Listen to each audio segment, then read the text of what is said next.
Six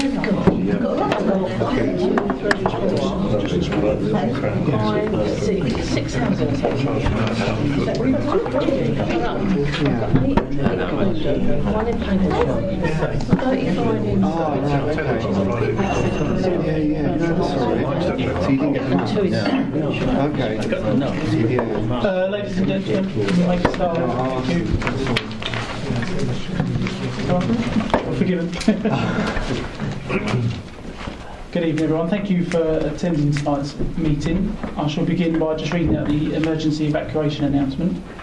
Should we be required to evacuate the building, would you please leave the building via the nearest available exit? There are 2 fire exits in this room. If you need to evacuate the room by the door to the fire escape staircase, please hold both handrails in case the stairs are wet or slippery. If anyone is unable to use the stairs, would they please allow others to exit the room before they go to the fire escape door where they can be given assistance. Please do not use the lift. Our assembly point will be in the public car park at the side of the Civic Suite. Please do not delay your evacuation to collect any belongings. Please do not return to the building until given permission to do so by council staff. And please note this meeting will be audio recorded. And can I please also remind you to switch your phones off or onto silent, please. Thank you very much.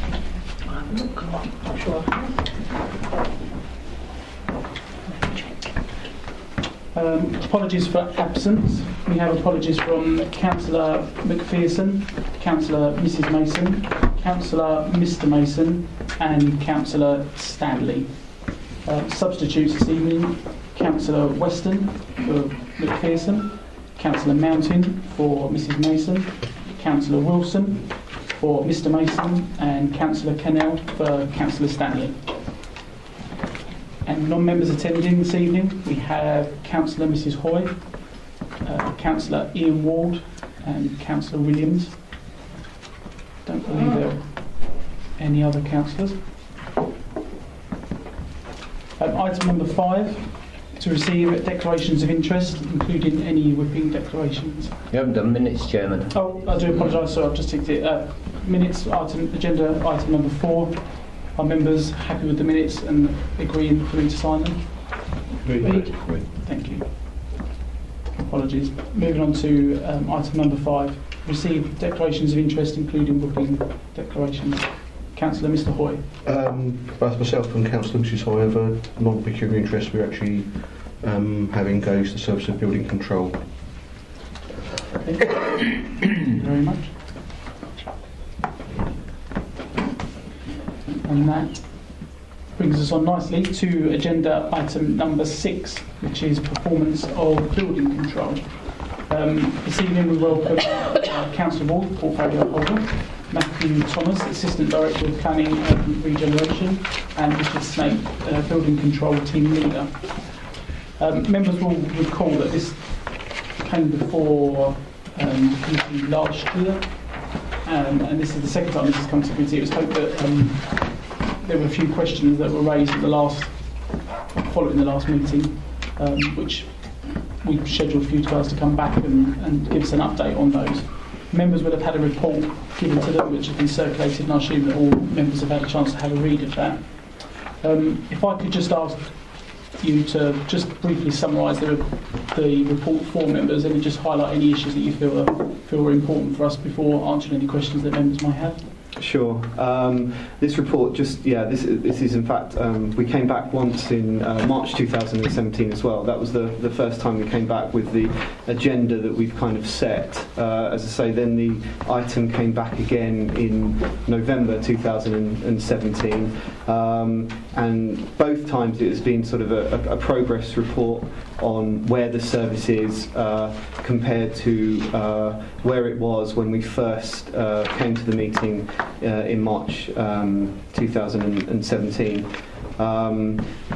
The report, sort of as it has with others, we've stripped it back a bit, so it basically sort of concentrates on those 5 points about where we want the service to be. So it sort of briefly introduces the main focus and purpose of the service as a local authority building control service, focusing on the needs of residents. It outlines the statutory frameworks that the building control officers operate within, sets out the fee charges and again the regulations for that. on implementation of the new structure, it's been summarised as 5 points that we've been concentrating on. The first one being recruitment to the vacant posts, which is ongoing. We had permission to advertise for the Senior Building Control Officer role, and I believe interviews are taking place tomorrow afternoon for that post. Hopefully we will be able to then advertise for the Building Control Officer post.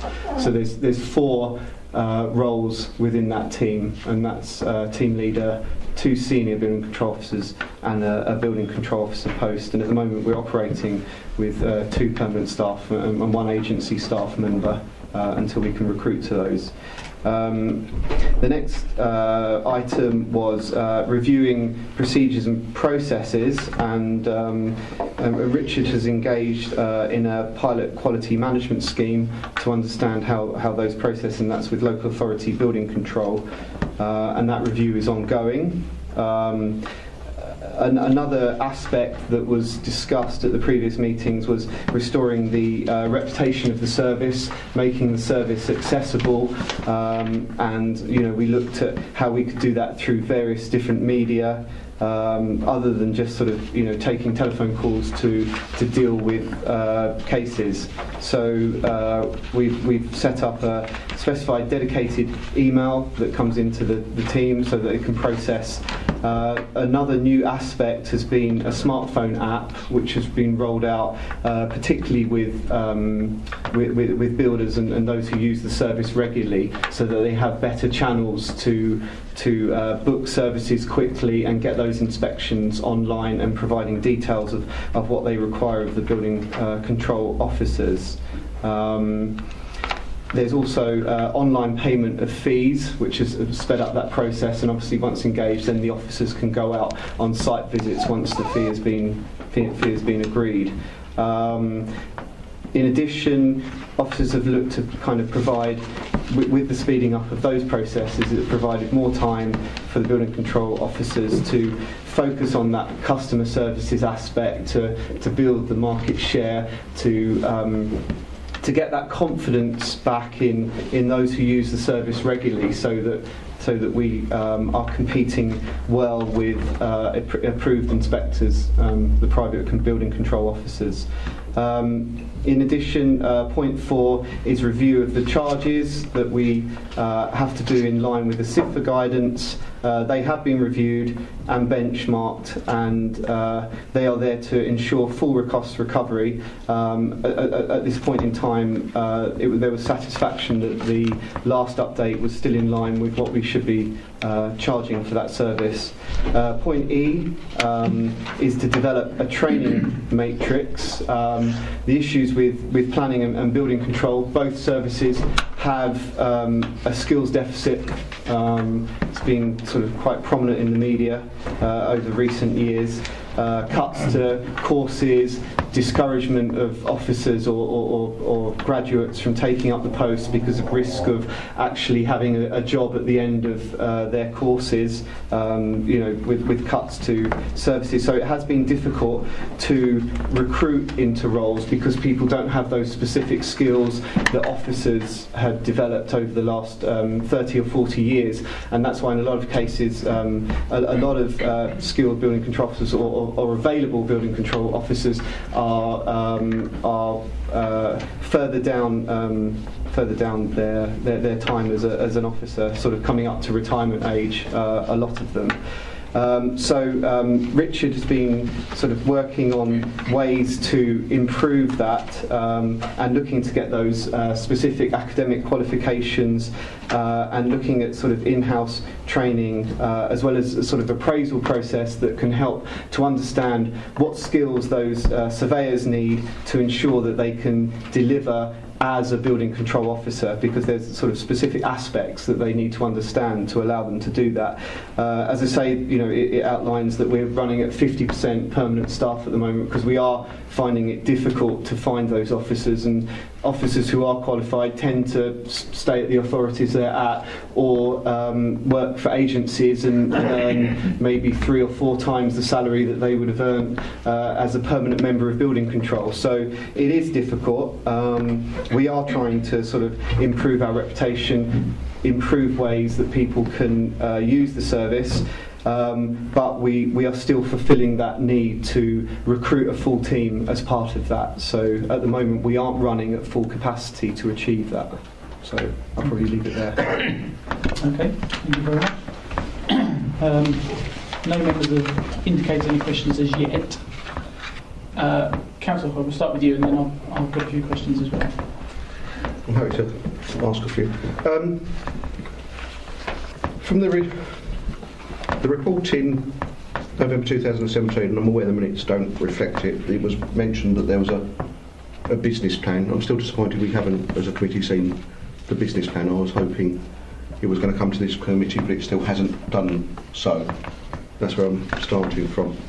Some of the things mentioned today by Mr Thomas, such as smartphone app, are not new. They were mentioned in the report on the 7th of November, for instance. So it's just trying to see where we've moved on from since that meeting, because we were told at that meeting that perhaps if we saw it now, we would see how it's progressing and what's happening.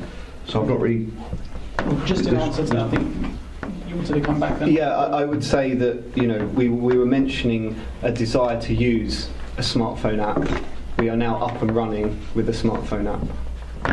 And also, just on that point as well, the online payment of fees, was that something that wasn't being done, just for clarification for newer members and for the tape? Was that something that wasn't being done previously, or just wasn't being It didn't exist. used in it? It didn't exist. It didn't exist. So it is a new. Yeah. Okay. It didn't exist. Okay. Thank you, Councillor Hoyle. Sorry. Yeah. I'm going to move on to that one. Having had experience of paying it as well, I think there's some education still to be taken place within the council, because when trying to pay our fee, we were told to pop into the office, at which point we'd forgotten you couldn't do that anymore, and then we were told to phone up, and then luckily Richard did tell us there's an online ability to pay, which worked very well, to be honest. So I think there's some education around the council customer services around how people can pay as well, which might be helpful. And I'm guessing that there's obviously, not obviously, but I'm assuming that some of the problems with staffing are causing a problem with answering the phone, because obviously we phoned and there's no answer. People do get back to us, but sometimes this was one of the problems originally with builders. They would phone and no one would answer. Well, that's still an ongoing problem. Yeah, because of the staffing levels. Which is why we're trying to use the multi-channel approach, which is, although we take your point, we did have the smart app at the last meeting, but we hadn't implemented it. We had it available, we'd set it up and tested it, but we hadn't got the take-up that we were looking for to avoid people having the problem of phoning in. So when you have a problem phoning in, you get demonstrated the app on site, and we put it onto the builder's phone with the builder. Right, so as soon as we have the contact problem, which we can't resolve because we haven't got enough staff in the contact centre, so we've got wait times of 20 to 40 minutes sometimes. So we can't resolve that because that's not something that I control as a manager. So instead of just leaving it and not doing anything, we speak to the builder. We're regularly in contact with them, and when we go to site, we say, "How did you get on getting hold of us?" And as soon as they say we had a problem with the phone, we put the phone app onto their phone. So we also give them help to how they might use it. So, for example, if you just have a phone app, you won't know what to put in it where. So we go through the phone app, we talk to them about putting other information into the other information part of the phone app to give us more information to how we can field their call better on the day. So we are taking up to 15 or 20 calls a day between up to 10 o'clock, right? And then we're doing them the same day. So the quality of the information they give us in the request helps us to get to them at the times that suits them, so they're not held up. So that's why the app's much more valuable, because if you're phoning in and waiting 40 minutes and then you're getting somebody in the customer services then trying to understand where you are with the work, when you want the time of the visit, and trying to understand some of the technical terms, it's probably better if you put that into the app. And so with that in place and with the building control inbox, which we had, but we're using it in a different way because members said last time at the meeting, where's your workflow? So there isn't any workflow. There is no workflow system in the council where you put work in, it flags up times when work's going to be done. It doesn't communicate where work is to anybody outside the council. There's no communication going on. So you send something in, right, you wait for an answer and you chase it up because there's no workflow system. You can't interact with where the work is in building control. But what we can do is we can put it into the dedicated building control inbox, and then when we've seen it and actioned it, we mark it and we create a marker in there. So if somebody phones up customer service and said, I phoned 2 days ago and I sent some information in, what's happening? In red at the top of it, it says what's happened. Right?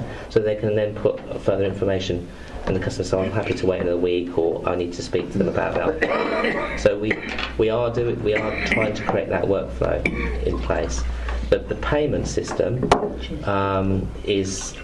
needs adjusting, because all we've managed to do so far is add on in the miscellaneous box, right, the building control, and we haven't got all the categories in there either, and that's because it's outsourced, so it goes through Capita. So you have to give an instruction to finance, they have to understand the instruction, they have to talk to Capita, and it has to be actioned, and all these little bits. So we've just gone for, well, just get it on there and let's see how it goes. So that's why when I spoke to you about doing it, I had to give you where it was. You'd never find it, would you, in miscellaneous?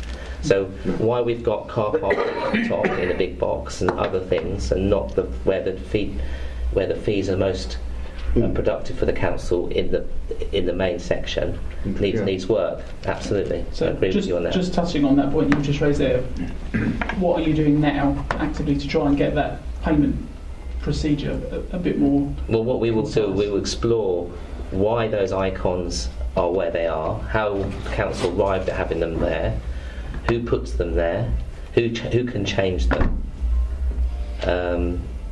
But for the time being, as long as we know where the payment is, we can tell the customer, go into miscellaneous, you can pay it. But we think there should be a planning and building control fee icon, which you click on and go straight to it. Okay. So that's something you're going to that's something that we're going to actively look at, yes. Yeah. But there's sort of limitations within the system, and they're historic, they're legacy issues. People have set these up, and for some reason it was set up without a building control online payment system. Okay. So we've had to tack it on. Another question, Councillor Hall. I'm just going to follow just one more. But I'd like to say it's a very good idea. It was, without being told where to go, you would have no idea where to go on the payment side, just because I was given a link and told how to do it was how I managed to pay. Just moving on to the financial side, if I may, Chairman. I think in November 2017, when you reported, I think the income at that point was about £246,700. Might have been give or take a few hundred. I think the budget for the year we're in now was 265, and I think that was, I think the 265,000 was based on a 70% market share for the district. Yes. Is that on course still or not? Well, given the fact that you're down on staff, I wouldn't expect it to be. But well, no, we've had to turn work away because we can't do it. Yeah. And also the weather was bad at the beginning of the year, and that hit the production in the construction industry. People are catching up on stuff they were behind with, so they haven't been able to take on new projects. So no, we were expecting the income to drop at the beginning of the year, but it's not drastically down enough yet that it can't be chased back up again.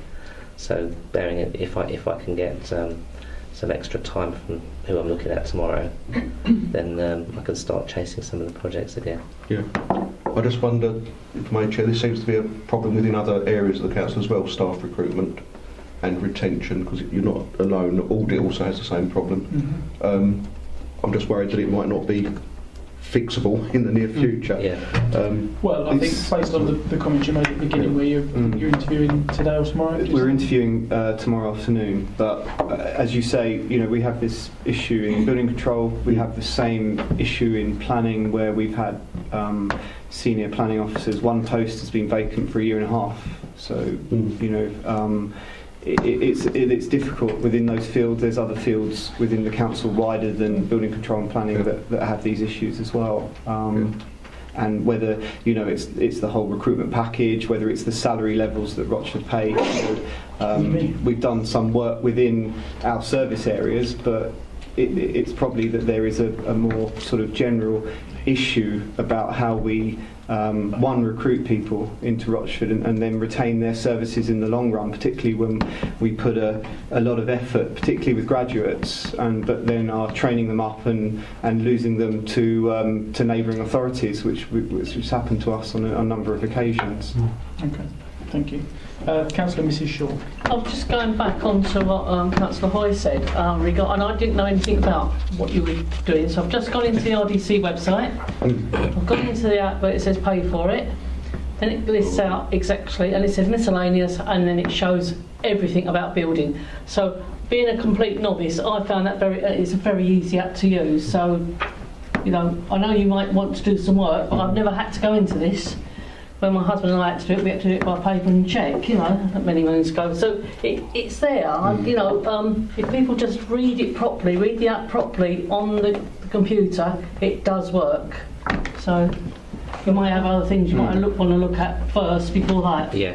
We can continue the communication with people. But I just thought, while you were talking, I just thought I'd try and go in it, and I've just gone straight into it, no problem at all. The way we work is if people tell us they have a problem with getting it to work, we provide them with the information to assist them. It's the sort of model, the business model for us is really John Lewis. If the customer has a problem, the customer's right, and the customer needs the help and support to get it right. Of course, but it's not their fault because they can't, things don't look right. But having said that, however slick you are, people still don't understand it when they look at it. Just thought I'd let you know that I wasn't being rude playing on the machine. I just wanted to see if I could do it first, and I have. Thank you, Chair. Thank you. Just a couple of questions I've got, if I may. You mentioned the report about the pilot quality management scheme. Are you able just to very kind of briefly, or just give members a little bit of information? As people may know, that following the Grenfell Tower fire, the government commissioned various reports into the status of control on buildings, and the LABC felt that there was a risk that there may be variable quality within building control, in terms of its function. So rather than wait to be instructed to produce evidence that we were running it properly, they decided to become the quality manager themselves. And so instead of each individual authority running their own quality scheme, the LABC is the quality manager, and we're using the process maps to audit our processes against the standard that's set within that quality management scheme. And how far down that process? Well, we've done the audit. We've done the audit against the processes, and we're continuing engaging with an ABC. This is a pilot, so the whole idea is to get accreditation as a quality manager for the LABC, and have a set of processes which we can get all of the authorities in England and Wales to follow. Okay. Yeah. Thank you very much. Another question I've got is with regards to the training. You said about in addition, in-house training based on the needs of the services being provided. I wasn't quite able to grasp from your opening statements who is giving that training. I'm giving that. It is yourself. It's the in-house. Yeah. Well, so we will look at if for example I get a new development of housing, then I'll get somebody to look at it, and then we'll go through it. We look at what the expectation is in terms of getting on the plans, what we need to check on site. We look at the process of checking it on site, and make sure that the file is tidy so it's efficient to do it, that type of thing. So where people are giving a job to do, then I will train them on the job and give that. And if there's areas where they're weak and are knowledgeable, then it'll go into the appraisal, and they'll have to follow up leads and get themselves more give themselves more assistance in terms of looking things up and following things through. And then I target jobs at people where they've got weaknesses and help them to build up their strengths where they're not so strong.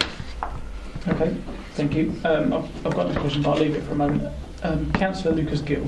Thank you, Chairman. Do you pick up messages left on the phone? We tell people not to leave messages on phones. We ask them to email Well, us. I've never been told that before, Yeah. and there was a pre-app in my ward which I was interested in, and I couldn't get hold of the officer involved, and it said leave a message, which I did. That was 2 months ago. I'm still waiting. Yeah, but I'm talking for building control. I don't encourage people not to pre-app leave that sounds like messages. it was a planning issue Yeah. instead. I can follow that up for you outside of here, but yeah, I can take that up if it's planning. So. Okay. Right, thank you. Councillor Spevin. Yeah, 2 points. Continuing with Richard, this training and that you've just been talking about with the chairman, is there the opportunity, or do we undertake taking on apprentices, commercial apprentices, to train up ourselves with some sort of sign up for committee to work for us so many years after? Yeah, Is there a statutory training scheme that we could? Well, we're working on that with LABC to join up the various things that are offered around the country into one package, which is being coordinated by the University of Wolverhampton. So we already have people who provide weekends away and training, concentrated training for building control for people that are in it, covering various topics, but it doesn't count towards anything. So we're trying to coordinate all the different parts into some kind of modular system. Yeah, I was thinking more of a younger generation coming Yes, in well, as apprentices. Until we've got that in place and it's nationally agreed and it can lead to a qualification, we would be just doing our own training for the apprentice. I think you've got to have the qualification to go with it. Yeah. So we're talking about some sort of September sort of time. Okay. Yeah. And the other question is for Councillor Hoy. You said that you're disappointed that there's no business plan, and you've asked for this previously. For us who weren't on the review committee for the last couple of years, what do you want in the way of a business plan so that we can look out for this or ask for this to come back to us?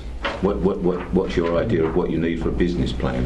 What my idea of a business plan is, it was interesting to see what the business plan that had been prepared by building control was.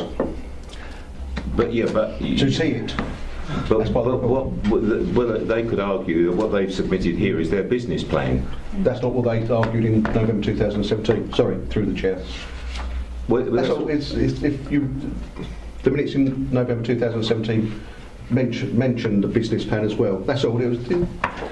So this is your business plan, effectively. This is the answer, is it? I would say, based on that, the various committee reports that have come forward have outlined our approach to how the future service should be delivered and those aspects that we're going to be concentrating on. So in essence, I guess it is a business plan because it's looking at how we're marketing ourselves, how we're branding ourselves, how we're communicating, how we're going to recruit, how we're going to train future staff. So as far as we're concerned, it would probably have all the elements and essence of a business plan, even if it isn't sort of writ large.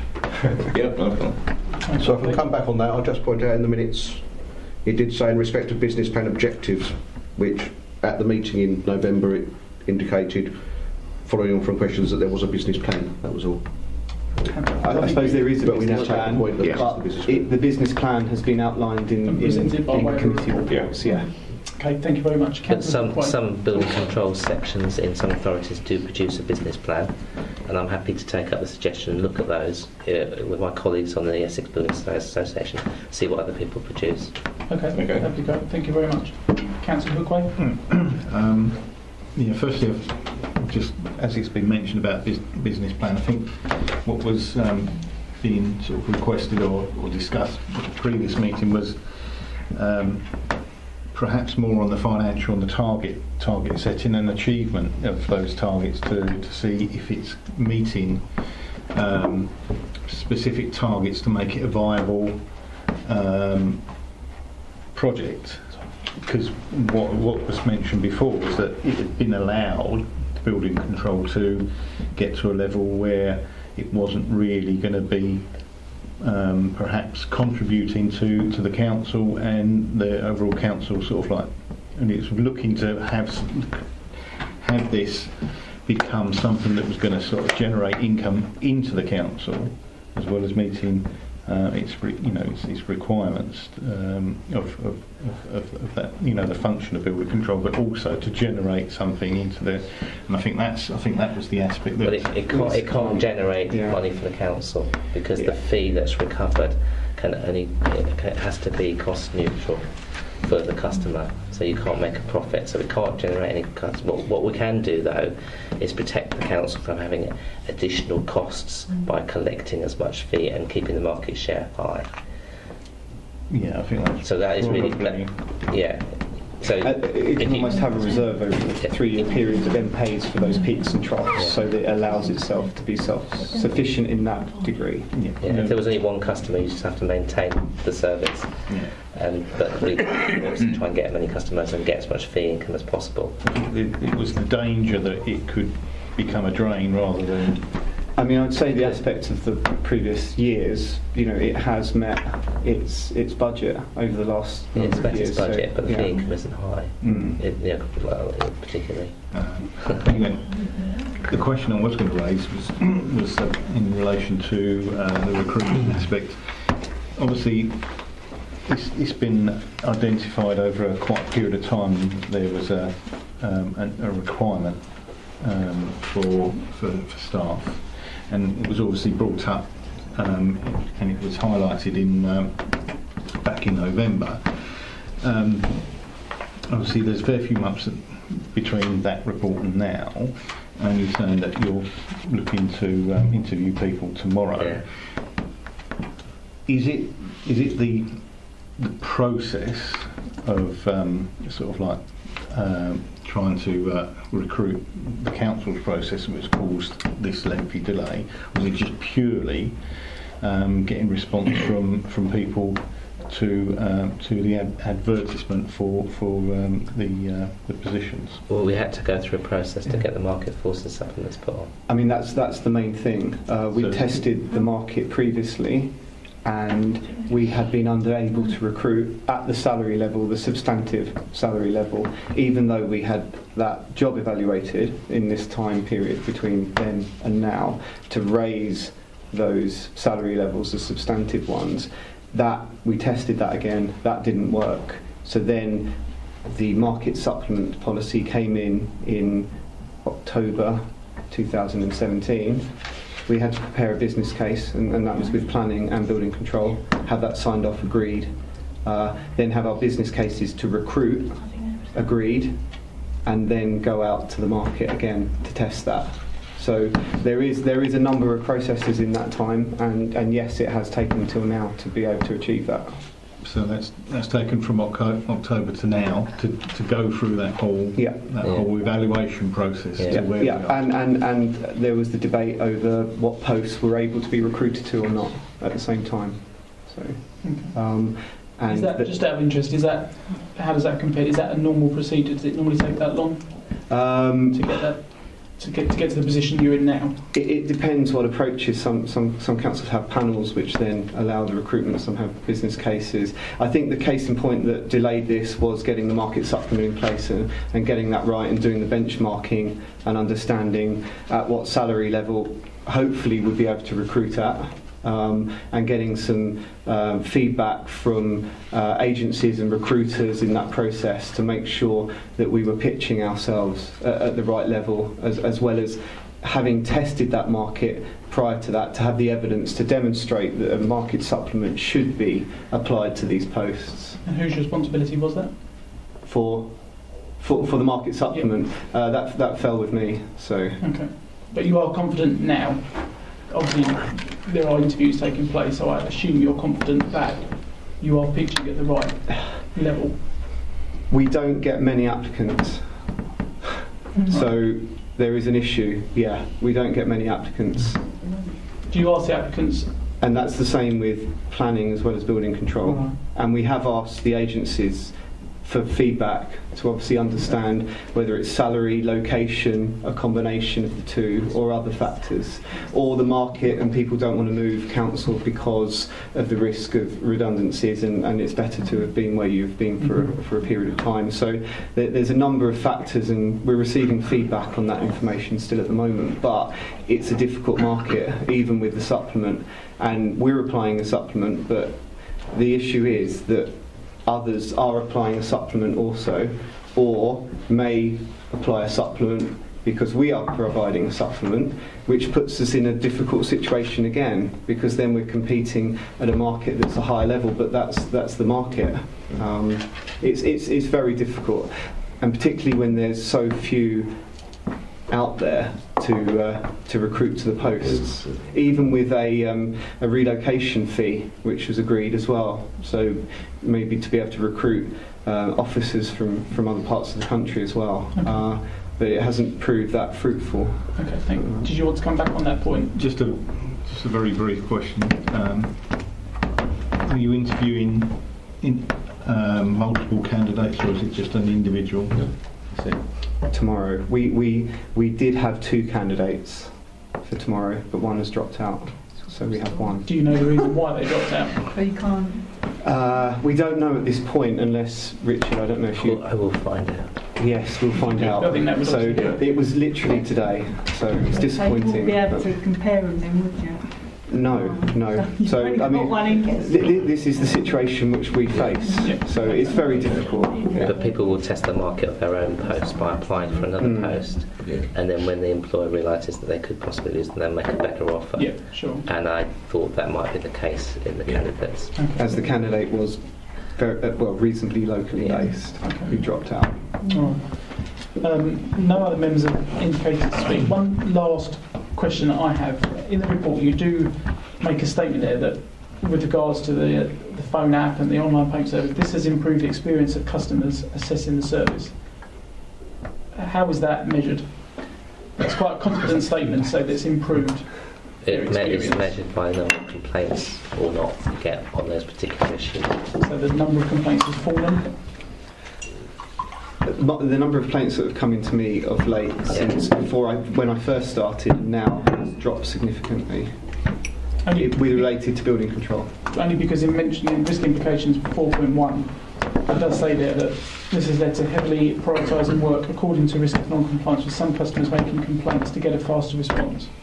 That Which is slightly contradictory. It has happened in the past, and whether that's a formal complaint or not, that's the difference, I guess. As far as formal complaints are concerned, that has reduced. But they complain to us when we go to site, they can't get through to on the phone. And then by having the phone app, they say that's much better than trying to phone in. So that's why you've got customer experiences improved, because they're giving you that feedback and saying, gosh, I'm really pleased you gave me the app, because that stopped me. I mean, I worked out for a builder who may make 10 calls, 10 or more calls. If he's spending 40 minutes, he's lost a whole afternoon's work over the job. So it's going to, anybody who uses the app, it's a big improvement for them. Okay, thank you. Councillor Mrs Shaw, you've got Thank you. Just one question, really, from Councillor Hoy. I've just gone through the November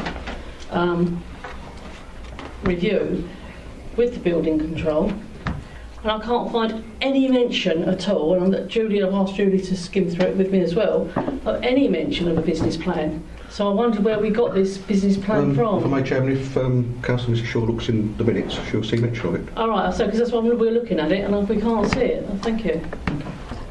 Thank you very much. And also I could refer councillors, if they want to, they can also enjoy the recordings of the meetings. No, we don't need that. If they have a few hours spare. Councillor Gray, is it? Brief. Please. You mentioned about you're assessing the improvements in the service from the level of complaints you receive and making that. Is that in any way audited so that you've got some way of reflecting on it over a given period of time? Yeah, we have a complaint system recorded, don't we? We do. Yeah, I guess the officers who produce the performance reports and the complaints, we can look back and see that level of formal complaint that we get. And I think I'm right in saying that when you get the closure on the job and you get offered the completion certificate, I think there's some method of feedbacking at that point if you want to as well. In the correspondence it mentions about giving feedback. So the individuals involved in the process can then give you some feedback of the whole experience. Yeah. I guess recorded feedback. I guess the other element that Rich has been saying is that there has been positive feedback on the job from builders and others who have used the app and have felt that the processes have improved over the last 18 months, I guess. I mean, some authorities, building control, do the customer survey. Most of them you get back, which respects my colleague here, usually you have to think about planning on the building control form. So it doesn't always give you the information you want, and people just tick satisfactory. But what you can do is you can do it by phoning people and saying you just completed your job, can you tell me, were you happy with it, what worked, what didn't work, and then you can record that and document that. But because we're so we know we're not performing in a number of key areas, we don't really need that feedback to tell us. We know we'll get through on the phone and with response times are delayed, and we know that, so to improve that I think it's probably not worthwhile. Thank you very much. Members, there is a recommendation there which is to note progress made in implementing the new structure to stabilise and improve the performance of the building control service. Having heard what I've heard this evening, I believe there is progress being made. I don't think it would be constructive to bring this back again during this municipal year, because I think the issues and the problems have been identified. I think you probably need a bit of time to get somebody in, get the app and the payment system up and working and running as best as it can. And I think if you would like to come back with an update at all, I think obviously members would be grateful of that. I don't know how other members feel. I'm not sure, this was raised in 2017, we've got it back again today. I don't know if we need it back in this municipal year again. If any members think differently, I don't know if they want to. No. So if members are happy to, are you happy to go with the recommendation of the report? Yeah. Okay, I think that's agreed. Thank you very much. Thank you. You're welcome to stay or leave. Let people take our chairs. Thank you. Thank you very much.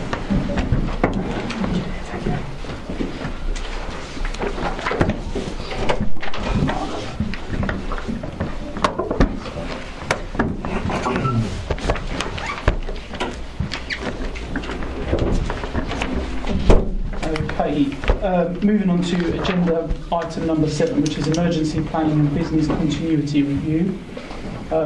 Attending for this agenda item this evening we have Councillor Williams, portfolio holder, Matt Harwood-White, Assistant Director of Commercial Services, and Jeff Stacey, Emergency Planning Officer. Thank you all for attending. This report is a follow-up. This came to the review committee in January, and there were some questions that were raised, and this is a follow-up report which again has been circulated to members, and hopefully members would have had a chance to read through that and may have some questions already. If I can just start as usual, if you can just briefly summarise the report for members and just highlight any issues there that you think are worth mentioning or calling out specifically, that'd be great. Certainly, thank you, Chairman. Good evening, members. It's a brief report, so I'll try and summarise some of the key aspects of it. As Chairman said, it follows up from the report in January and covers some key areas that were requested at the last meeting. First one being rest centre training for members. We also provide an update regarding member communications in an emergency, the chain of command and responsibility through an emergency, and also lastly categorisation of emergencies depending on their severity. In terms of the first item, member training, it's probably worth it's not in the report because it happened today, but probably worth mentioning that today we also held some training for the leader and deputy leader and the chairman and vice chair regarding how to deal with the media in the event of a large incidents, building on previous experiences around the country of other large incidences, about how we can actually learn from that, about how we can support members should they be in front of the media dealing with difficult questions. So we provided some of that information. I think it was very well received, and Jeff may cover that in his update. But yeah, that happened today and was a positive step forward, I feel. In terms of the approach to emergency planning and business continuity, we've outlined this report and in the previous report, and we've got some very simple but thorough procedures in place now. We've developed over a number of months working with Jeff. So they've been developed and tested on exercise scenarios, desktop exercises, but also in real life scenarios we've outlined previously as well. So we then feedback from those, review them and test them and amend them going forward to make sure that they are fit for purpose. Just to draw your attention to one item on the report, there is an error on section 4.3. It reads, the leader or deputy leader, if they are unavailable. It should read, if they are available. So apologies for that, but it should read available. So just draw your attention to that. But the report is stated, hopefully it's clear, and it provides information members request in January. Myself or Jeff, happy to answer any questions members may have.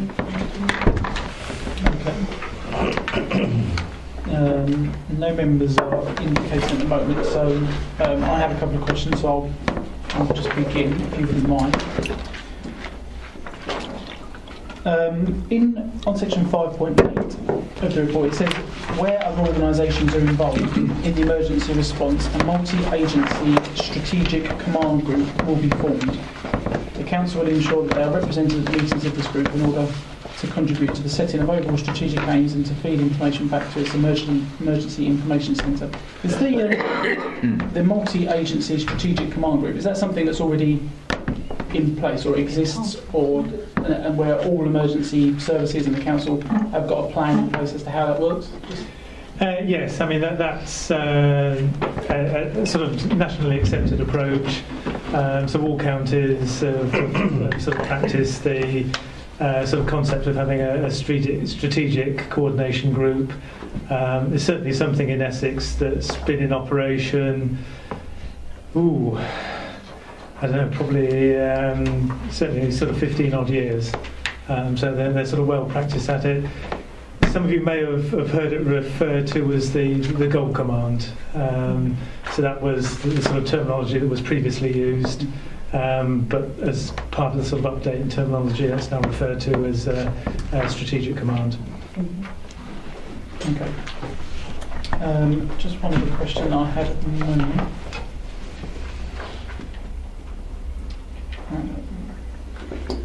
Sorry, bear with me 1 second.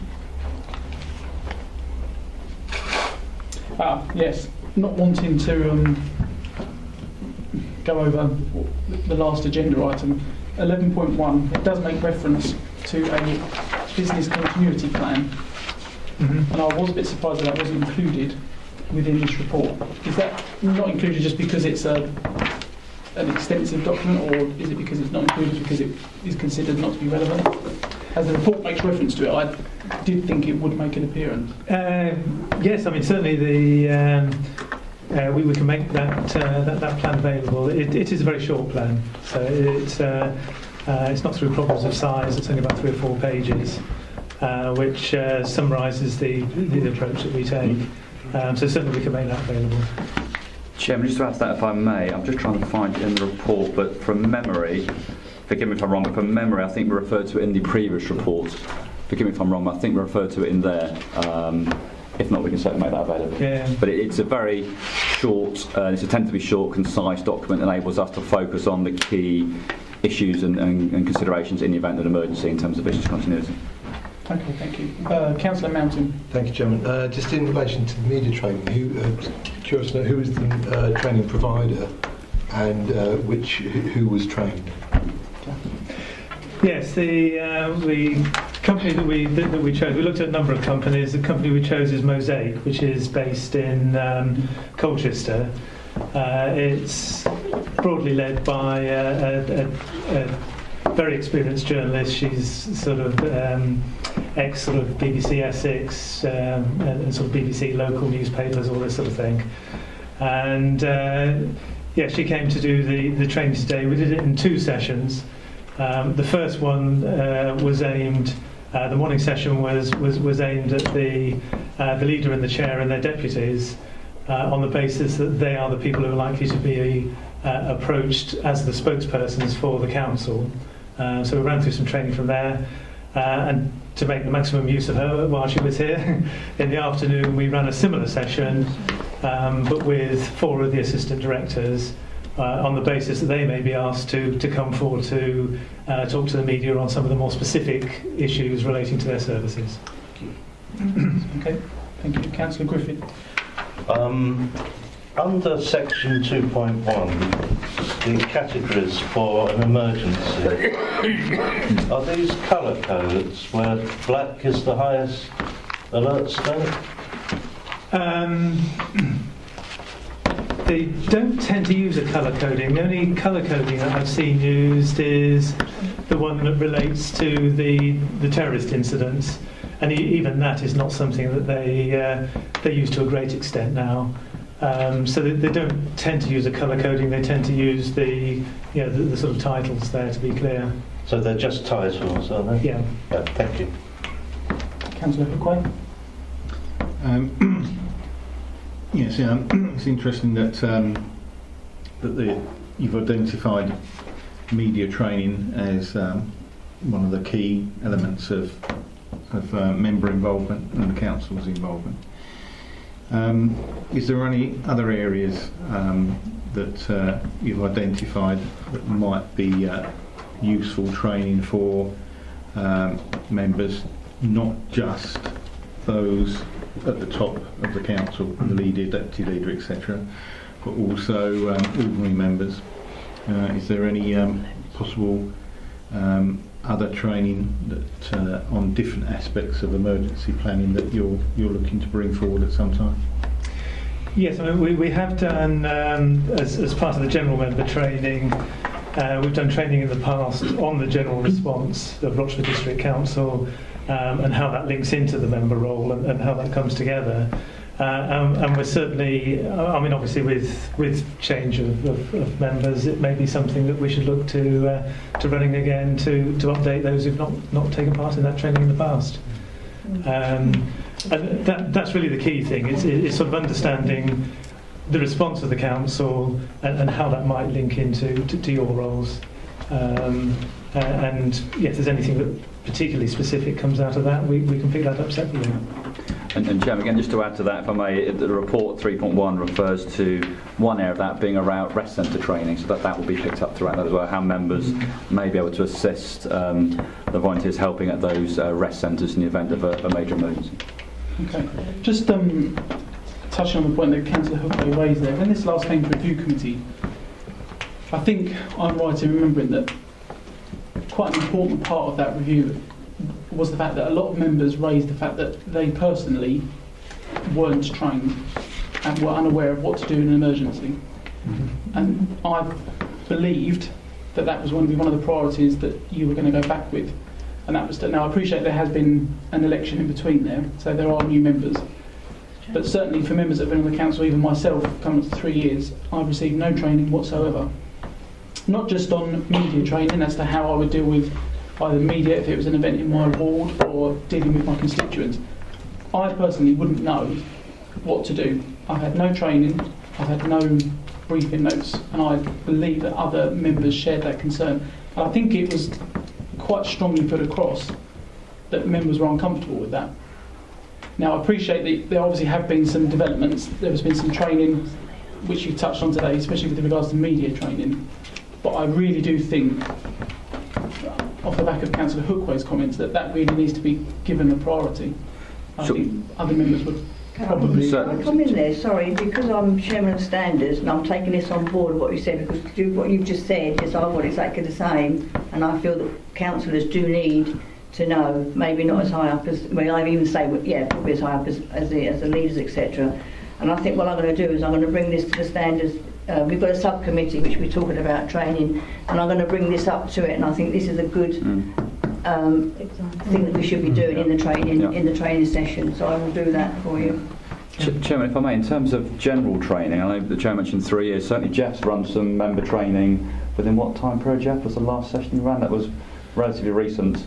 Well, Jeff's thinking, and the take up wasn't spectacular, and certainly we would encourage at the next one for more members again to engage with that. We have run all member training sessions.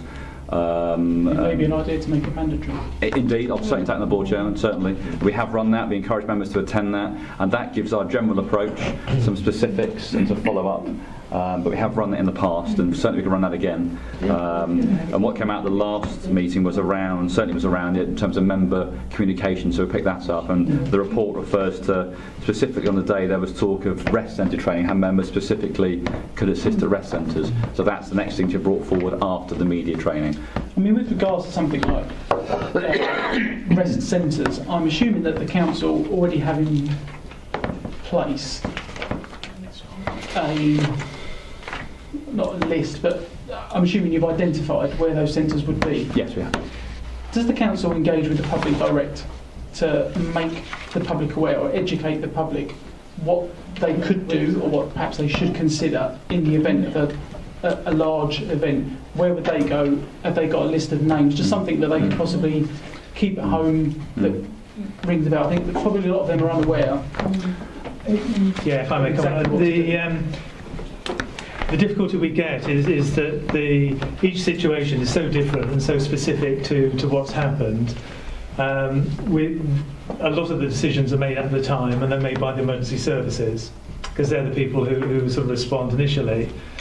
We work with the emergency services so they're aware of what our primary rest centres, as we call them, are. But they may not necessarily use those. Depending on the circumstances, they may feel it's better to use something more local, and we will then look to support them within that. So it's very incident sort of specific. If we were to start sort of trying to educate the public, it would basically get too complicated, because it would be, well, if it's this, you go there, if it's that, you go there. But if the police tell you that, then you would do something different, or if the fire tell you something else.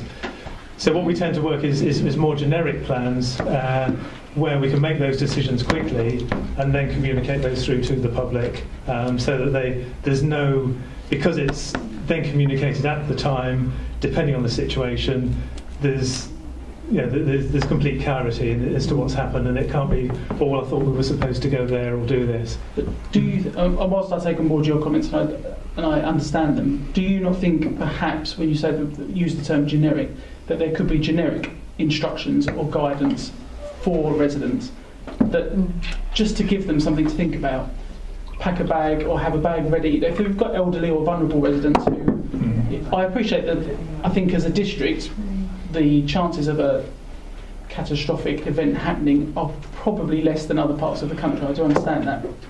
But even if it's just, if you inform them that rest centres may be set up, I'm not asking you to specify where those rest centres be, but if they're in their mind, they think there would be somewhere to go, rather than, or ask them to make plans that they could stay somewhere else with a relative or a family. I think there are probably some instructions that could be quite generic, just to give them something to think about, maybe prepare a little bit. Yeah, so we have got some information on that on our website, so that if people do go in to sort of have a look, that is available to them. There is work going on through the Essex Resilience Forum, where we sort of all work together on areas of emergency planning. So, rather than us all doing something slightly different, we're all doing the same piece of work and sharing it, which is looking at community resilience, as they call it, and it's trying to look at ways that we can get some of these key messages across to the public, but we're all finding it very difficult. It's very resource intensive to actually get out to the public almost on an individual basis. So what we tend to do is pick it up when we've got an opportunity where there is a particular focus, so that if there's a particular concern about a risk or something like that, then we will go out and we'll talk to them and we'll go through what the issues are. So, for example, I've ran a sort of emergency exercise at Great Wakering, to go through issues there. We had about 40 odd people there who came along from Great Wakering, and we ran through all those sorts of issues and how it happens and so on. So that's the approach that we've tended to take. It's been around where there is a demand and we've got that support, then yes, we will go in there and do that. But we found throughout the county to try and do it in a generic way, we're just not reaching people in the right way. Forgive me though, really we shouldn't be looking at a county, we should be looking at our district.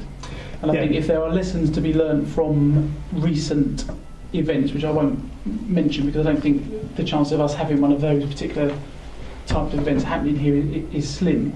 But one of the lessons we should learn from that was that in the immediate aftermath of that event, the confusion with people that were, lost their homes, they didn't know where to go, who to contact, what to do. When you find yourself homeless without any items or personal possessions or missing family members, I just think perhaps we could be doing more just to pre-educate residents, or just give them a bit of confidence that it's something the council, their council, has taken into consideration, that their council will be there to assist and help where they can. And perhaps that message hasn't really filtered through as well as it could do. Yeah. Sorry, Councillor Weston. Yeah, I accept what you're saying. I mean, Essex County Council, I think they're probably one of the biggest authorities around here. It's anything like this, anything huge like this, they would be the first for it, because I went on a course with them when I first was a councillor, county councillor. My concern is two things. One, I feel, yes, we need the training to get an idea exactly what would happen. And there will be people, and there was a couple of years ago when we had all this flooding around here, there was a forum, and I think there was Keith Hudson and quite a few of them who were there to help people, etc., especially down by the caravan sites. My only concern was if we start trying to educate residents, you're going to get residents getting a little bit concerned about something that might or may happen or will happen, rather than an aspect of just sort of saying, well, if this does happen, then this is what you need to do. I think we've got to be very, very careful with the residents are concerned. And we've also got something out there that we've already telling the residents, if any thing, have a bag packed for an emergency, which is your water, your torch, your whatever. So more or less, I mean, that's the sort of thing you can tell residents, but I'd be a little bit concerned with going out and starting saying to residents, if this happened, you need to contact so-and-so, and they will tell you what to do. I think we've got to be very, very, defined line of exactly what we're trying to do and trying to say, I think, really. Excuse me, am I allowed to say something? Well, not really, no. But I do feel, as you have made the effort to attend this evening, I'll tell you, if you can keep it quite brief. My name's Tina Housestone, and I'm Director of Housestone Travel Coach Company. Now, one of the things I do know, when there was like the petrol strike, for instance, and they had the army coming in and things like that, when they had the lorries blocking the roads, there's an emergency there. We had a lot of people that they stopped the schools, the buses stopped going, so people couldn't go to work because their children had to be looked after, so they shut the schools down because the buses, they didn't allow the buses to have the fuel to take the children to the school, so the schools shut down. Therefore, their parents couldn't go to work. And for instance, we had somebody on Canvey who'd run a yogurt factory, and they said that they couldn't get the staff, so all their stuff was getting spoiled, everything, you know what I mean? It was all defrosting because they didn't have the staff to cater and get things out. So there is a big thing, and knowing Rayleigh, because I was travelled around Rayleigh doing a school contract, you'll get the floods always underneath the flyover, you get floods coming into Wickford from different areas, so you get a traffic jam everywhere. And I've seen it happen when you just block a road off somewhere, that to get around places. The one thing I do find that when you say you're going to talk to people, you need to talk to the businesses. You know, we all say we've got an emergency plan. I've got an emergency plan that if I've got flooding near where I am, where I'm going to operate from, if my electric goes, where I'm going to take my office to, I've got that done, and I know that companies are supposed to have that done, and they're not told. But these people like the yogurt factories, the schools, I think as a council, people got to remember that when they do things like shut schools down because people can't move those people around, all these people you're training maybe from the media or training for emergency services might suddenly not be able to come into work because they can't go in because they can't get the fuel. They've got to look after their children. So there'd be less people even to like communicate with other people, you know, because it involves so many. So I think the businesses people need to talk to their employees to find out what they can do, what their emergencies are, because I do know that it's like when we had this 2000 millennium and they said all the computers were going to crash and everything's going to be dark and you'd find everybody around. That's what happened if you tell individual people. No, okay. So I do think it's businesses that need to know about this, and emergency planning, to tell the truth, to move people even in these areas. As an industry, I've just become part of the Federation of Passenger Transport Committee member. There's less vehicles now, there's a shortage of drivers to transport people. Okay. So you need to look at that side as well. Okay, you know? Thank you very much. I get the impression, I think basically it's encouragement from the council to businesses to really, yeah, educate them and how it would affect them. And what would affect them, how they would cope with that situation. Right, thank you very much. Thank you for your input. The officers will make a note of that, I'm sure, and we'll come back to that. If I can just go back to the list of people, Councillor Hoy. Thank you, Chairman. Just a couple of things. One is, how do you get feedback from parish councils or town councils, business emergency plans? I'm aware Holbridge is currently doing theirs, and how do they feed into the overall emergency plan for the district? That's the first part. Okay, well, to deal with that, yes, I do go around. Been, I think, now to all the parish meetings at least once, and we do talk through. I do encourage them to do their own emergency plans and to share it with me. So I've got that. Key thing that we look at really is the contact side of things. So that should something happen, we can talk to each other. Yeah, the parishes are vital. They're the people who are there on the ground. They're the ones that are seeing it first. They're the ones that've got the really local knowledge. So, yes, work very closely with them. As do the district councillors, obviously, have local knowledge. Yeah.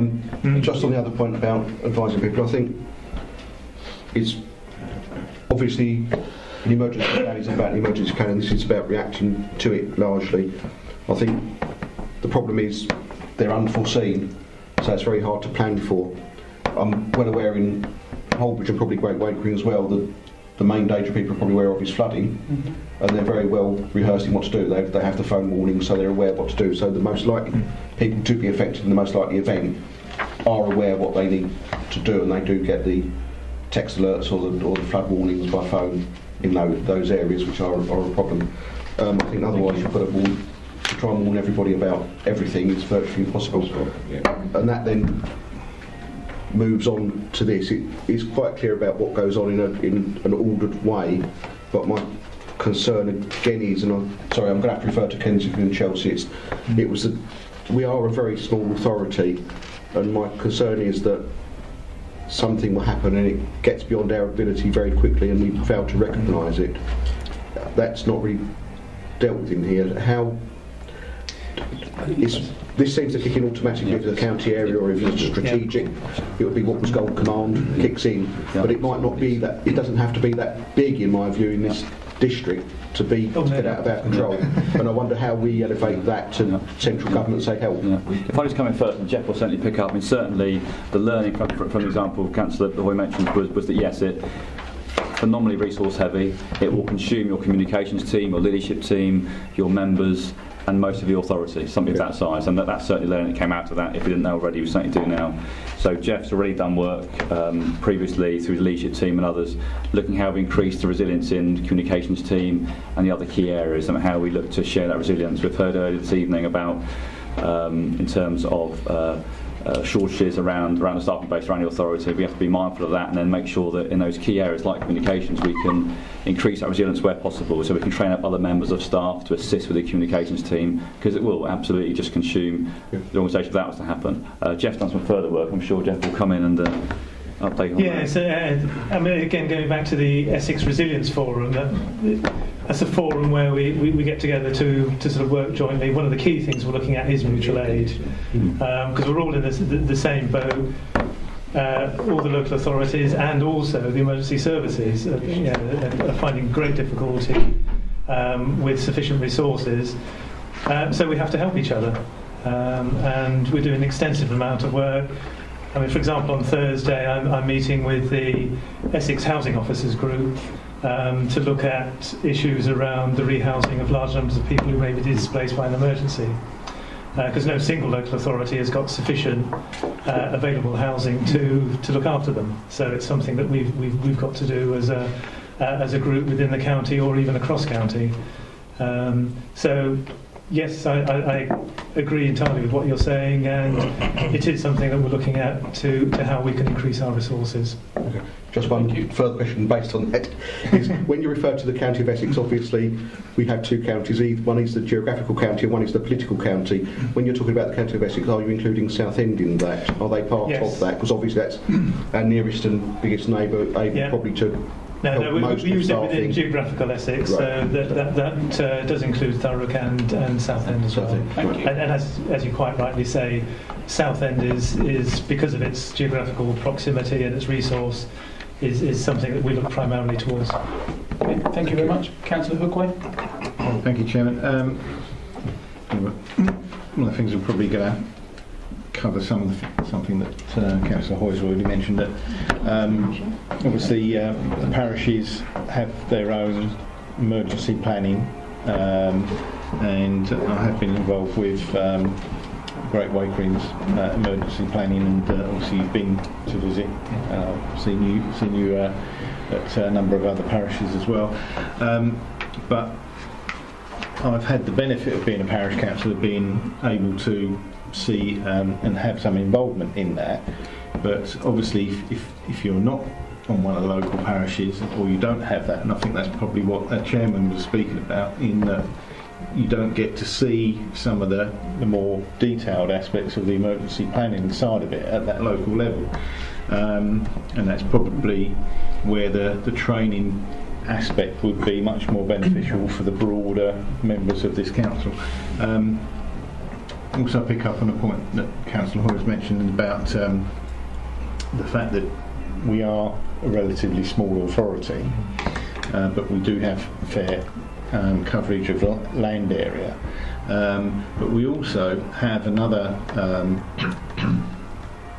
sort of key item that's within the district, which is an airport, and if there was an emergency in relating to the airport, that would possibly something that would be far beyond the ability of the council to deal with if it was a major event at the airport.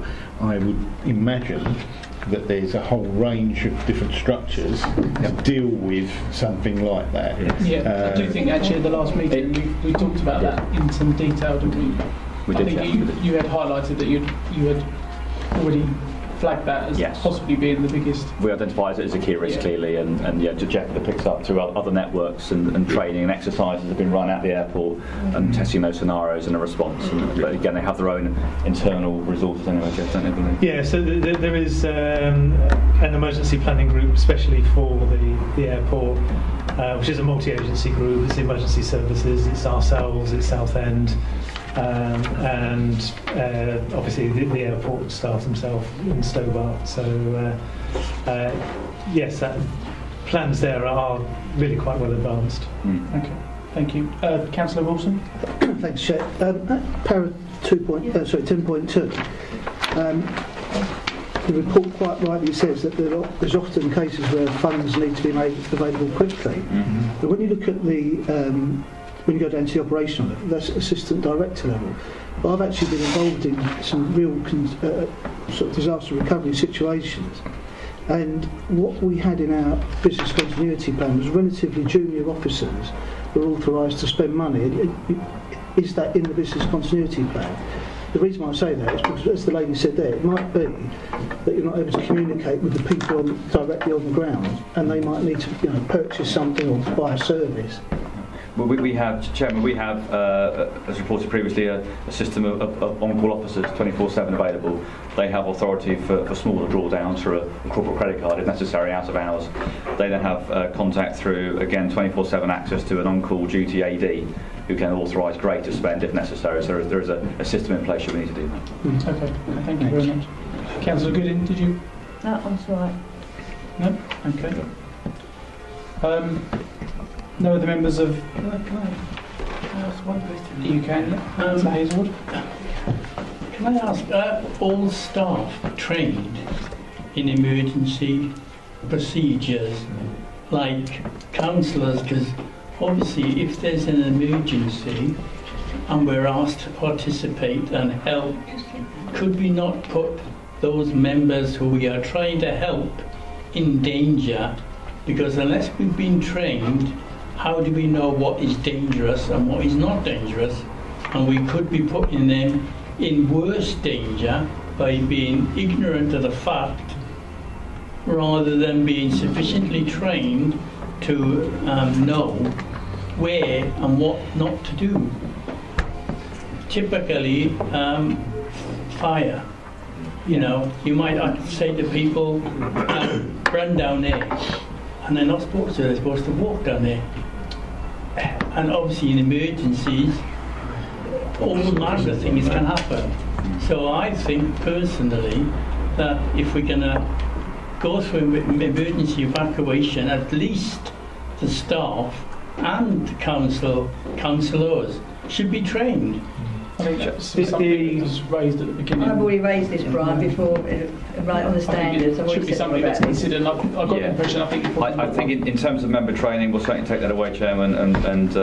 But I think that the member training is broader. It's not specific around an evacuation point. It will be the bigger picture stuff, really. But certainly in terms of staff training, Jeff's offered to all staff to attend various sessions around how we would deal with an emergency and their role within that. Okay, thank you very much. Mrs. Shaw? Yep, just one view. Southend Council have got an actual building, but for a drop of a hat, and they had to do it over Christmas with cold weather. They could open up they opened it up within 3 hours, and they've got blow-up beds there, and it's everything. So if you've got an emergency for one of our old people's places, they can get them out and put them straight in there. That's what happened over the winter period. And have we got one? We have. I'll let Jeff answer in detail, but that's regarding the emergency rest centres. That's what I mean. Yeah. There are a number of those established that we could set up depending on the location, severity and speed. We do have some equipment in place, and Jeff mentioned the Essex-wide approach he's looking to take on, and you might say a bit more about the actual kit we have. It's limited, far less than Southend, but we do have some access. Yeah. Right, thank you. That's all. We would call on mutual aid if it was bigger, because we'd have a small amount of equipment. Yeah, I mean, just to add to that very quickly, the key thing is we've agreed between all the district councils and the 2 unitary authorities to follow the same procedures and to keep the same kit. So it just makes mutual aid that much easier because we're all working the same way. We can go to any authority and assist, and we can bring our kit, and it's exactly the same as everybody else's. Right, thanks. Okay, thank you. Thank you very much. Members, there's a recommendation there to note the contents of the report. I think collectively we've covered quite a lot. I think we've asked quite a lot of questions, and I think the officers will take back quite a lot of feedback from members. So if members are happy to note that report. Yep. Could you? Agreed. Members? Yeah. Thank you very much. Thank you for attending. Thank you very much. You're more than welcome to stay if you wish. Thank you. No, you want to say. Thank you. Thank you also for attending. Nice to see you.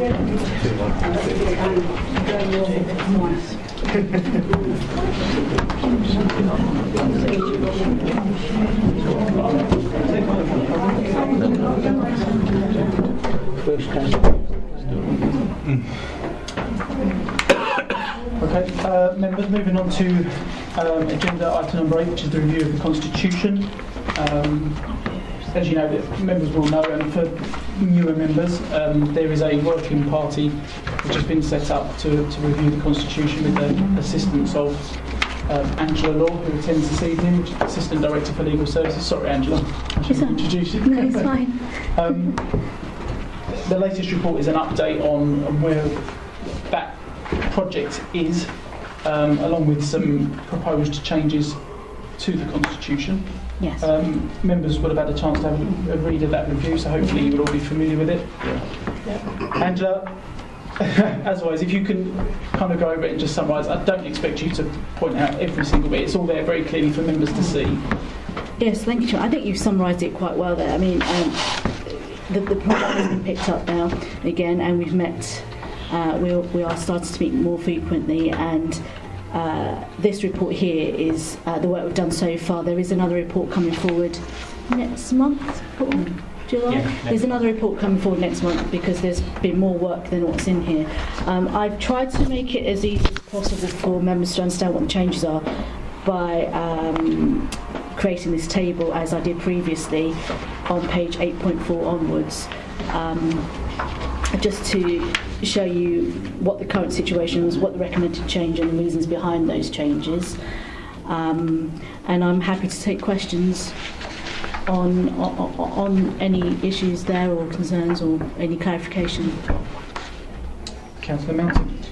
Thank you, Chair. 8.14, number 6, who chairs review committee meetings. The chairman of the review committee will be drawn from among the opposition councillors. What about the nomination for chairman of the review committee? Is that is it clear that the chairman should be nominated by the opposition members? Is that? I believe the nominations come forward from each group or each party. At annual council, you nominate your members to go into the committee, and you nominate the chairmans, and it's voted on at annual council. I thought, correct me if I'm wrong, but I thought that this is nothing. This is just an observation of what happens. But there has been a situation where the chairman has been nominated by the administration. Yes, correct. That's correct. Should it not be, in terms of if it is for an opposition councillor, that the nominated chairman should come from the opposition members? Well, that's obviously that's the proposal. That's for the members to decide tonight. Because I think it's quite clear. The chairman of the review committee will be drawn from among the opposition. I don't think there's any debate about that. But the question is that it shouldn't be, or should it be, the administration who nominate the opposition member to chair the review committee, or should it come from the opposition members to nominate the chair? That's the distinction. That's what I think we decided this evening. Sorry. Do you want to address that, Angela? Yeah. The nominations of chairmanship, as I word, the opposition can put through a council for nomination, and the administration can put through, and then it's decided upon at annual council and voted upon. Okay. There's nothing in legislation to say it has to come from the opposition party. I'm not sure if I'm understanding. Well, I think that the review is to review what happens through the administration. So you've got the leading party, the review committee reviews decisions that are made and can call things in. To ensure that it has a completely objective approach, surely the chairman should be the nominated person for the chairman. Should come from the opposition members, not from the administration. I think what you're mentioning is your opinion. Well, it's your belief, which is absolutely fine. It's just to see if that is because I don't think it is a belief, but I can't see that there would be any opposition to that belief in ensuring transparency. That is the role of the review committee, is to make sure that the administration can be fairly challenged and not have somebody appointed by the administration to chair this review committee. That's all I'm saying, is that it should be the opposition would nominate somebody, and then that person in full council, but the nomination should come from the opposition and not from the administration. Okay. I think that's. And I can't see that there would be any that's right. I think objection to you've made your point clear, Councillor Hoy. Yeah, I'm happy to second that if that was a motion you put forward. Oh yeah, Councillor Mountain. I understand the point being made.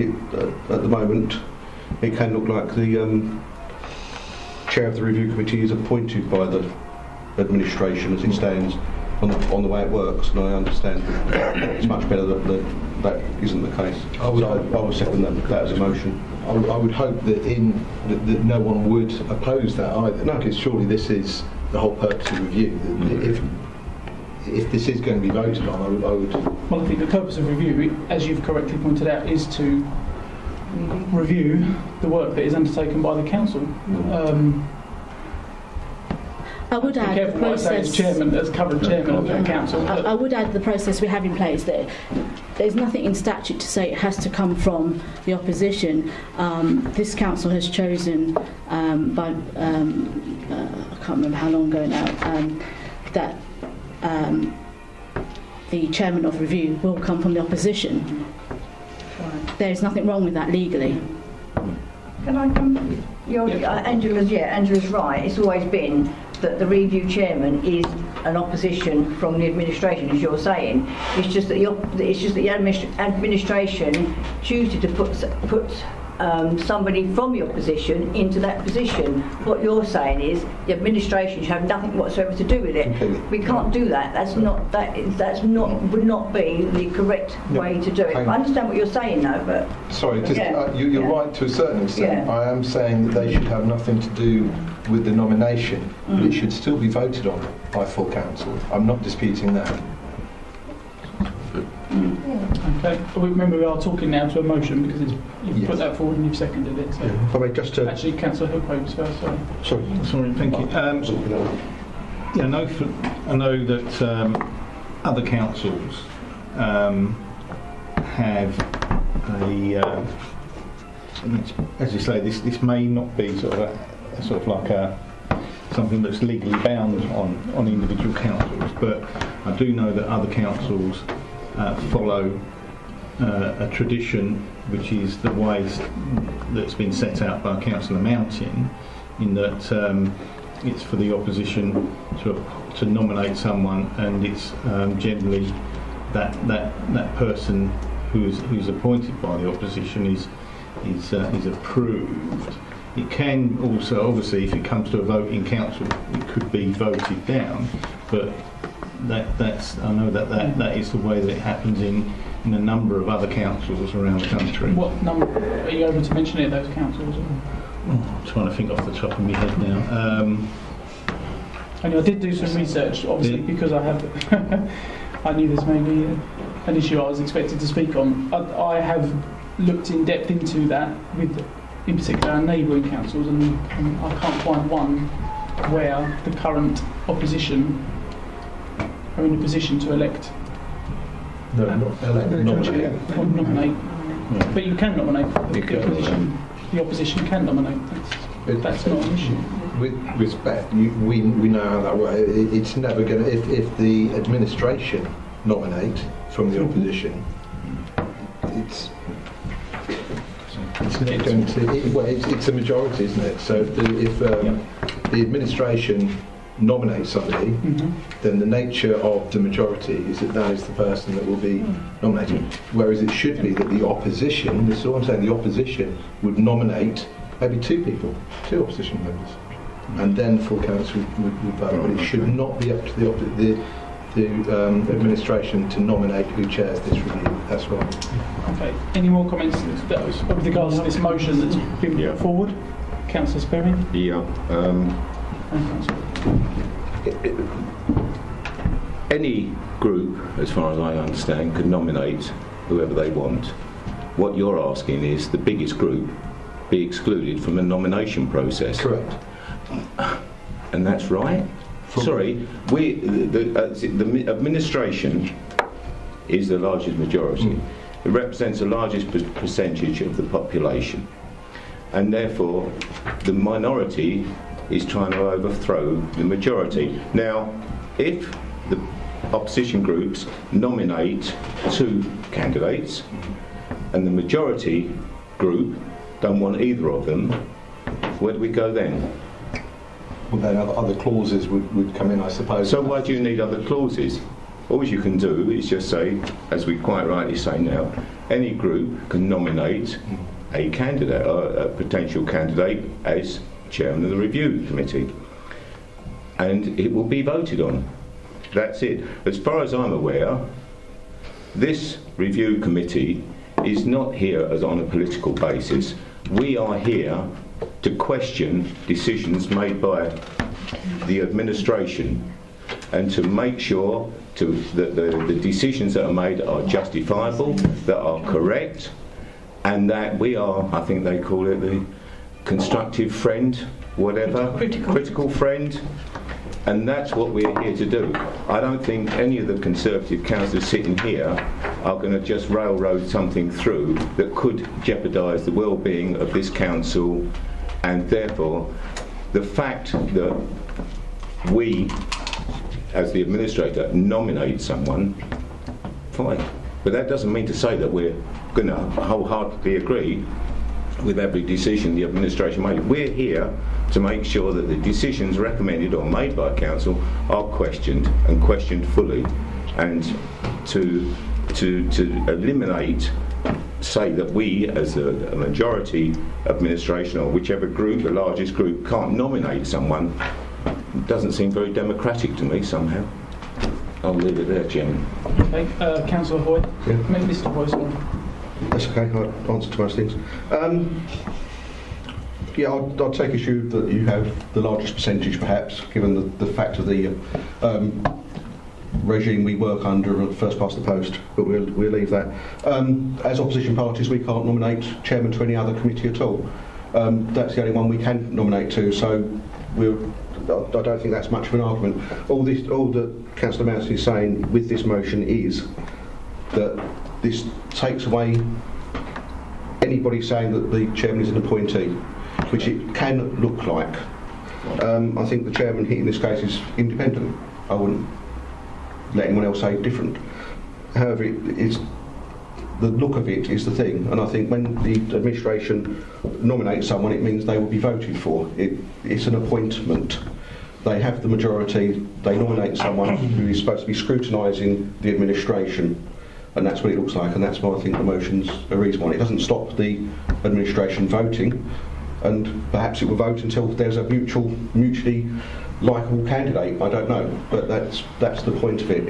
It doesn't take away the vote of the administration. It gives the opposition the right to nominate to one chairmanship, whereas the administration can nominate and will nominate to all other chairmanships and vice chairmanships. Okay, Councillor Hookway, remember you are talking to a motion that's been put forward and seconded. Yeah, I believe that it's a matter of perception outside of this room, outside of the council, but in the wider public as well. If it's part of the constitution that the chairmanship of review goes to a member of the opposition, I feel that perhaps the way that it should be is that the opposition nominates someone for that role, and that individual is voted on first, and if that person isn't approved, then there are other possible nominations that could then be put forward that could then be voted on. So that's all part of perhaps making sure that the perception... We are talking to a specific motion that's been put forward. I do agree that perhaps the perception at the moment is that the individual who's put forward, and I'm not talking about yourself, but as an individual put forward for this position of chairmanship of the review, can be deemed and viewed in the wider community as an appointee of the administration, and not necessarily someone from the opposition group who is meant to oversee the review of council business. Okay. Councillor Weston. I'm led to believe that full council, if the opposition wanted to at that point in time put someone forward at full council, you can do that anyway. You haven't got to wait. You haven't got to wait for us to decide, or for the administration to say, well, we want to put this opposition person in there. You can stand up at full council and say, I'd like to nominate somebody, which I do. Which they do. I'd like to come back on it covers both applicant and Councillor Sperrings. I think Councillor Hoy made it extremely clear from where I was sitting that there is the difference between appointee and democracy, and that is that if the nominee comes from the administration, and the very nature that they are the administration means that they will win the vote, okay?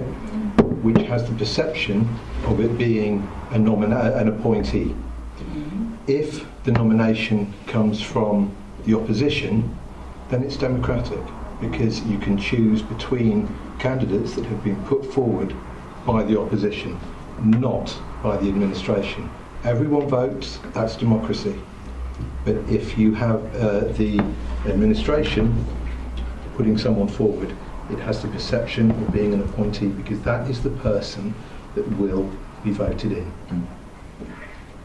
Okay.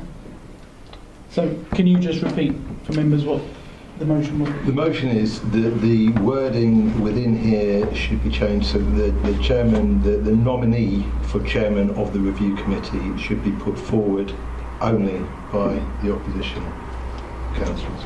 Okay. And that's seconded by Councillor Mr. Hoy? Yes. Okay, so if we could take a vote. Those in favour of the motions put forward by Councillor Mountain? 1, 2, 3, 4, 5. Can I have my vote recorded as 4, please? Could I have my vote recorded as 4, please? Yes. Could we record our votes, please? You should really mention that before. Pardon? You should mention that before voting. No, you mentioned that as the vote is taken. I didn't ask for a recorded vote, I said I wanted my vote recorded for the motion. Those against?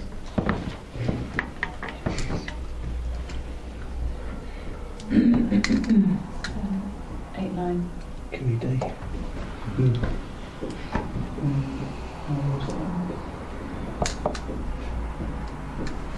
Okay.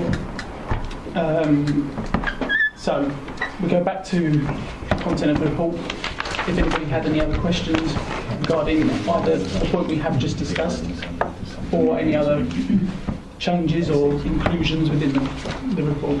Councillor Griffin. Chairman, the motion that just went round, I mean, if that's going to be, or it could have been a permanent change, I think it needs broader discussion, really, outside of the review committee. Full council as well. Right, step in here. All the review committee is doing is making a recommendation for council. Right. So if that motion had been carried, it would then go on to full council. Okay. It would then had another vote on it. Yeah. All right. So all you're doing tonight is making a recommendation for council for these changes. Okay, thank you.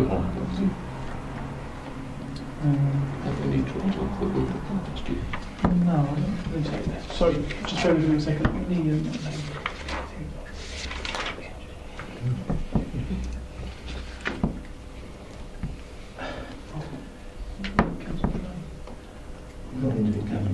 Councillor Dray's been coming. It's just a question, I'm not looking for that. Yeah. Councillor Dray's been coming. We can discuss that in item. Yeah. In the method. Right, thank you very much. Any comments from any other members or any questions at all? Doesn't appear so. So the recommendation is that the committee recommends that council adopts the proposed changes attached to the report. Are members in favour of that? Great. Yes. Okay, thank you very much. Thank you, Angela. You're welcome. Again, you're welcome to stay if you Oh, okay. wish to. I'll stay, yeah. Keep it on hold.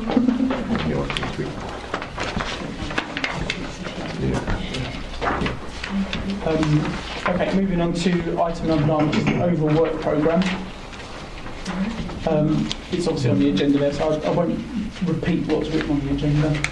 But there are a few items there. Obviously, for some of you that aren't familiar with it, there are some compulsory topics that have to be discussed throughout the year, and they are already put into place onto the work plan.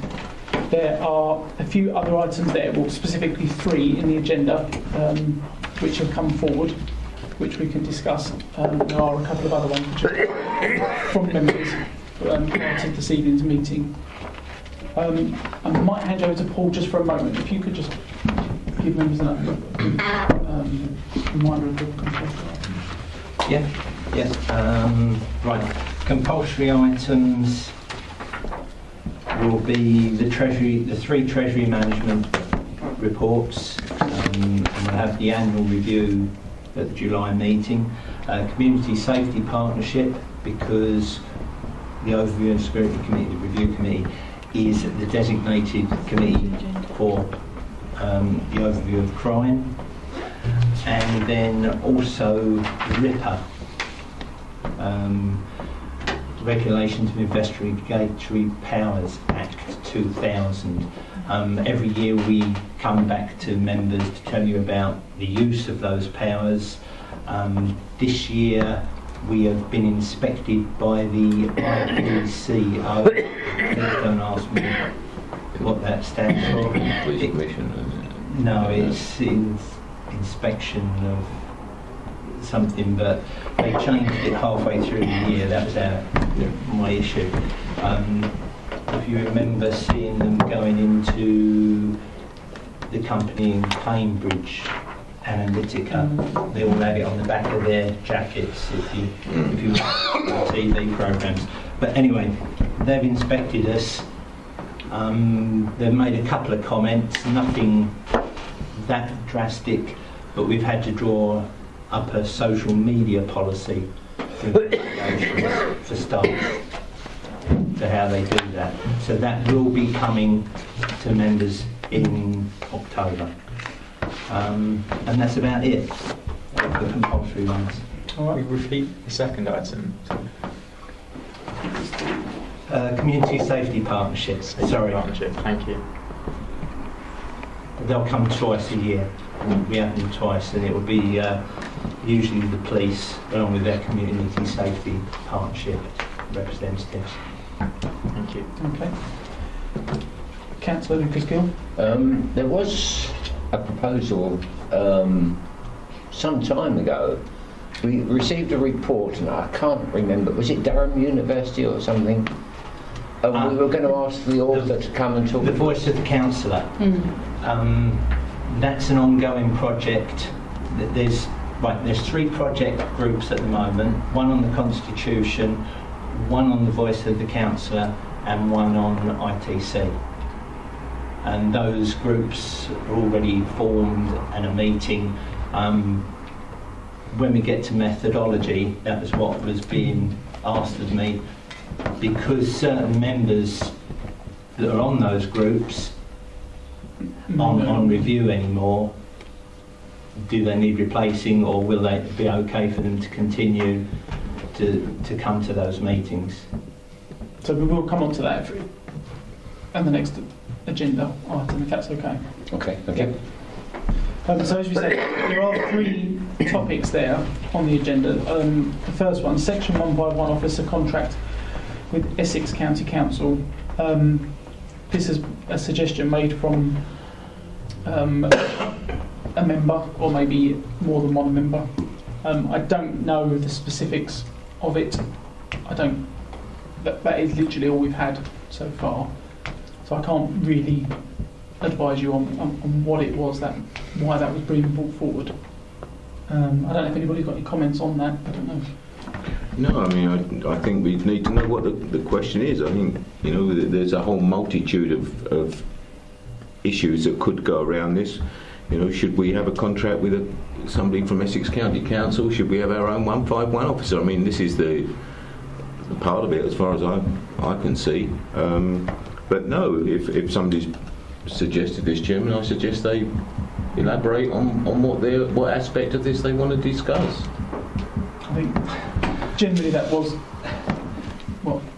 Yeah, well, the member's not here, so I can't. No, we did discuss this prior to the meeting. We did come up with that conclusion. Really, you know, we would obviously encourage all members to nominate topics or areas that they are interested in or that believe that really the review committee should be investigating. And we would obviously look at that as a committee to decide whether or not we move forward with that. Sometimes, though, when you're given limited information, it's quite difficult to make a decision when you're not quite sure what the objective is or what part of that remit you're looking at. So at the moment, I don't really feel we can commit to that purely on the basis that we just don't have enough information as to what objective is or what the objective is. Councillor Hookway? Well, I think possibly on the back of what Councillor Sparrow was saying, it could be a question, or it could be a multitude of questions about the whole process of the contract. So it could be. Yeah. You know, the member or members that have raised that aren't here to give us any information, so they could obviously bring it up at the next meeting. Yeah, possibly. Yeah. Yeah. Councillor Griffin. Chairman, it was possibly around the fact that we had such a high turnover of officers. You know, was it 4 different people in the space of 2 years, something like that? I think we've had 3 in the 3 years. Is it 3 years? Yeah.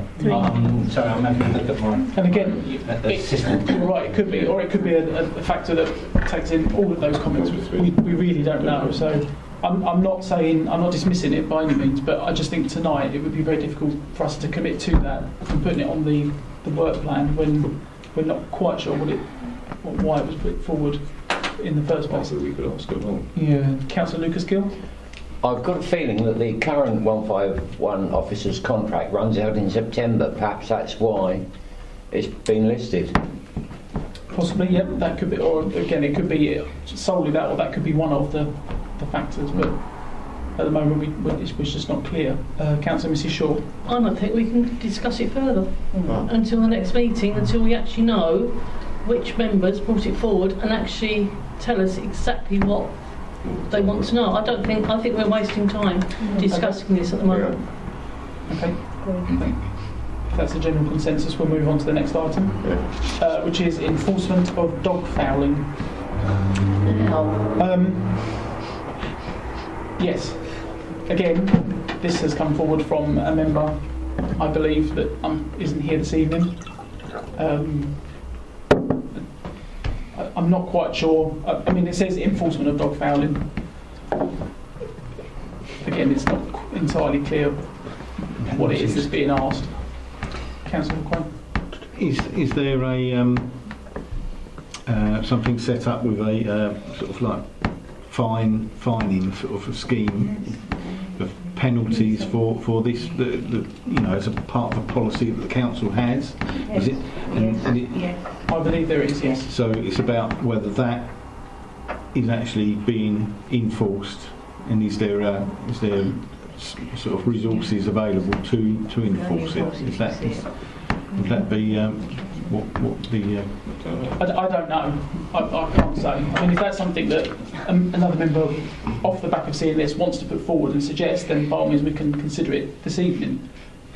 Asking a question on me to say it may be this or was it that, I can honestly say I really don't know. Can I just say there is a policy in place, it's been in place for a few years now, and also to enforce it, you've got to catch the person doing it or whatever. So, but there is a policy in place or the dog. Whatever. I would go back to the previous comment. I don't think we can discuss this until we know the exact nature of this enforcement of dog fouling. It means a lot in the broad scale. We can't discuss it.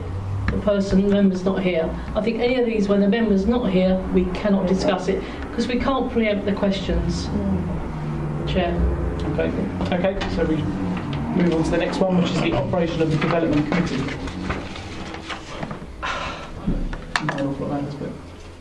for the same thing. It was originally nominated by Councillor Newport when he was on the committee. Oh, yeah. But obviously, yeah. It was something that came up, and I think it was along the lines of the fact that it was felt that perhaps the change to the current arrangement for the development committee wasn't working as well as the previous one, which was basically full council. I think that was the idea of putting it in. Yeah, I think it was along those lines, but I can't. Well, it's the same as what Mrs. Shaw said, we should leave it until the member is Well, that member, unless a member brings that forward, because She's re-elected. Councillor Newport can't bring that forward. Yeah. Well, unless another councillor wants to elaborate on that for a few. If any other councillors feel that that's an item that's worthy of, and can either make a decision tonight or wants to revisit it at another time, once they've given it some more thought, then that's absolutely fine. I think there's an argument to say that now that that particular committee's been operating for a period of time, there's potential to look at it and review how it operates and how well it's working. So there might be, I think I've had conversations with a couple of other councillors who've had views as to whether they felt whether it was working as well as it could do or previously. So then it may be suggested if you speak to those councillors, I think there may be whether or not you do want to bring it forward and a bit more specific. Yeah, I think there's a possibility that another councillor will pick this one up and maybe elaborate a little bit more. Okay. But again, it's probably going to be at the next meeting before we get any meat on the bones with this one. I think. Okay, members are happy with that. There are a couple of other suggestions which have come forward from other members in the meantime. Housing and homeless strategy. This has been, for some members that have been on the committee for a while, whilst it's not a compulsory item that comes up every year, it has generally appeared on the schedule for the last 2 years. But there is a consultation between July and September on the new strategy. So if the committee felt that they wanted to review that, then September would probably be a better time for that. I don't know if anyone else wants to comment on that. I think September would be a good one because after things quieten down around August time. So yeah, I think September would be a good, if we do it in September, October. Probably September's a good time. If the consultation's out from July to September, the officer will be able to give you some feedback on the responses of the consultation for the first couple of months, and then it'll be fresh. Yeah, it'll be fresh and be able to give you some more meat on the bone for the strategy before she finally completes that strategy. Yep. And then give you a chance to have input. Yeah. Councillor Mountain? I was just going to say, just going back very briefly to the other ones on here, is it possible that whoever has put these forward is invited to the next review meeting, and if they don't attend, then they are removed from the... That's I'm present anyway. a fair enough option. Yep. Another suggestion is it specifically Southend Hospital? Yes, the NHS, in particular the Joint Clinical Commissioning Group and the STP, the Success Regime, I suppose you'd call it. As I knew this one was suggested, I've been doing a little bit of digging. Southend, Essex and Thurrock have established a statutory joint committee, Health ONS, to look at this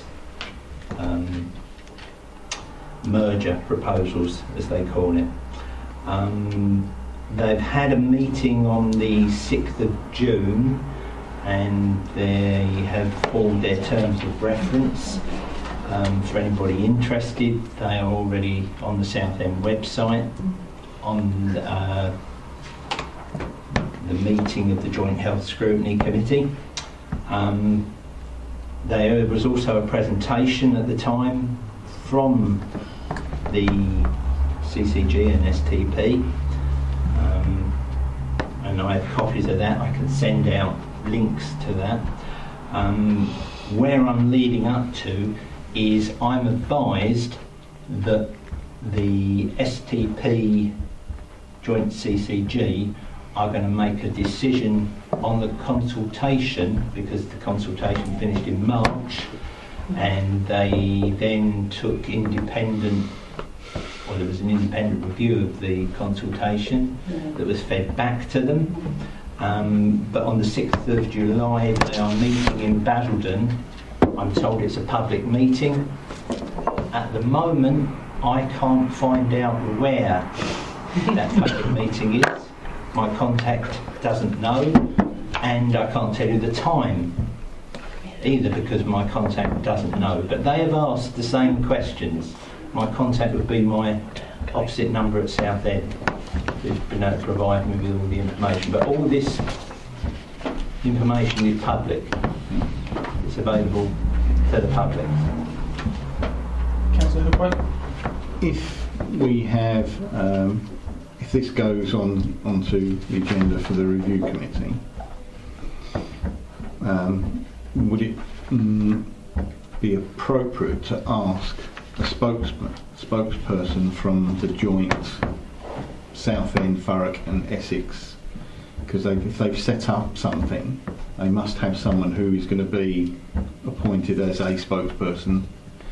Would it be appropriate to invite them to one of our meetings when this is brought up, so that they could give a slightly different perspective than what might be coming out of the Southend? It would be appropriate, depending on what you were asking them to come for. What you're talking about is one of the committee members from the joint committee, the health committee. Yeah, their chairman might. Because obviously if we have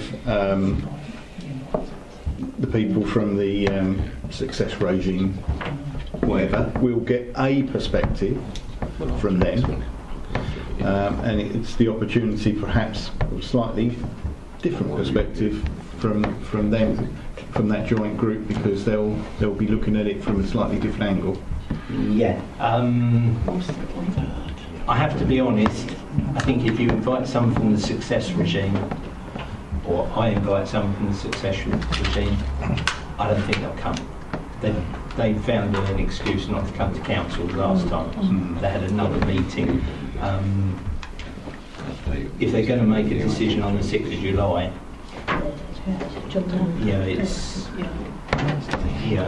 you'd only have the 3rd of July, and I don't think they're going to come. As for the members on that committee, Councillor Lumley is one of the members,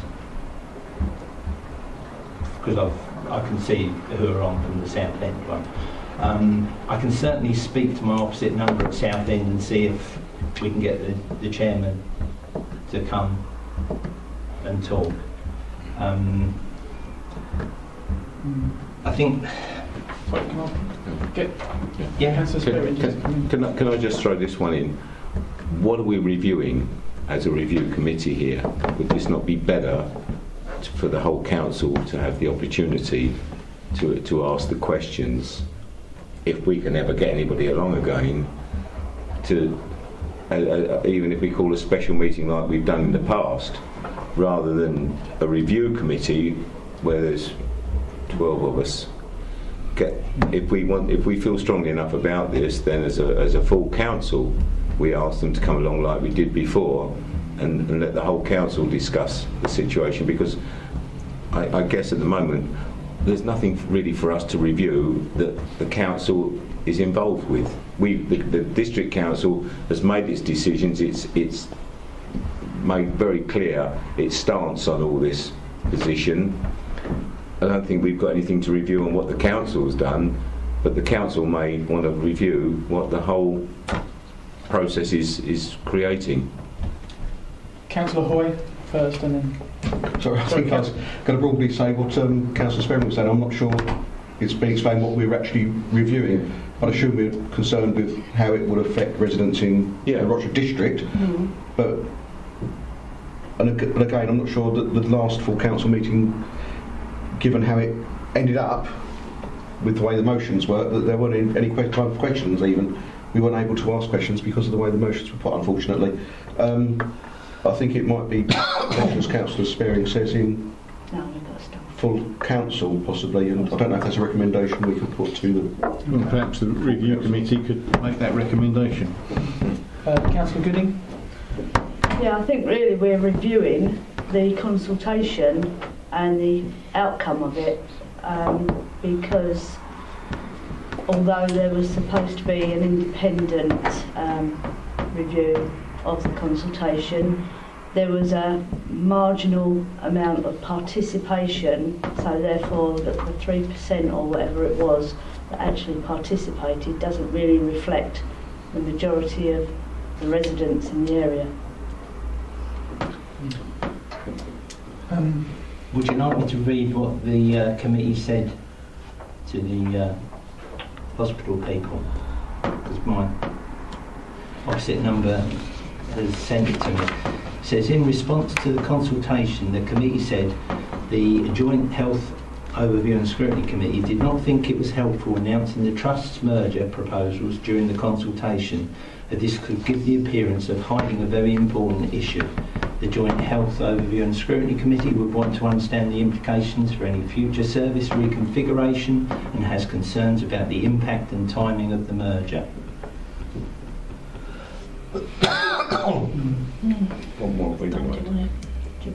Yeah, I think having listened to all members' views and comments, it would perhaps be better to maybe make a suggestion or a recommendation to council that we invite them along to attend a full council session, which would not so much a review, where a questions and answer session, which would be more the basis here. It would be more a way of a presentation, informing members. Hopefully we would get some questions and answers and just some general dialogue rather than a review, like an overview and scrutiny of it. And also the recommendation would be, as I'm sure Councillor Gooding would agree, Mrs Gooding would agree, that perhaps other viewpoints should also be invited. Yeah. Because I think sometimes we just hear from one viewpoint in these presentations. Like my suggestion, perhaps, if Paul would seek to find if the chairman of the joint committee might be interested in participating in such an event. Okay. Yeah. Thank you very much. If any other members have got any other suggestions they want to either raise this evening or in the future, then please feel free. A couple of other ones that have come up, which I have briefly discussed with Paul to form a basis of reality, really, whether we can.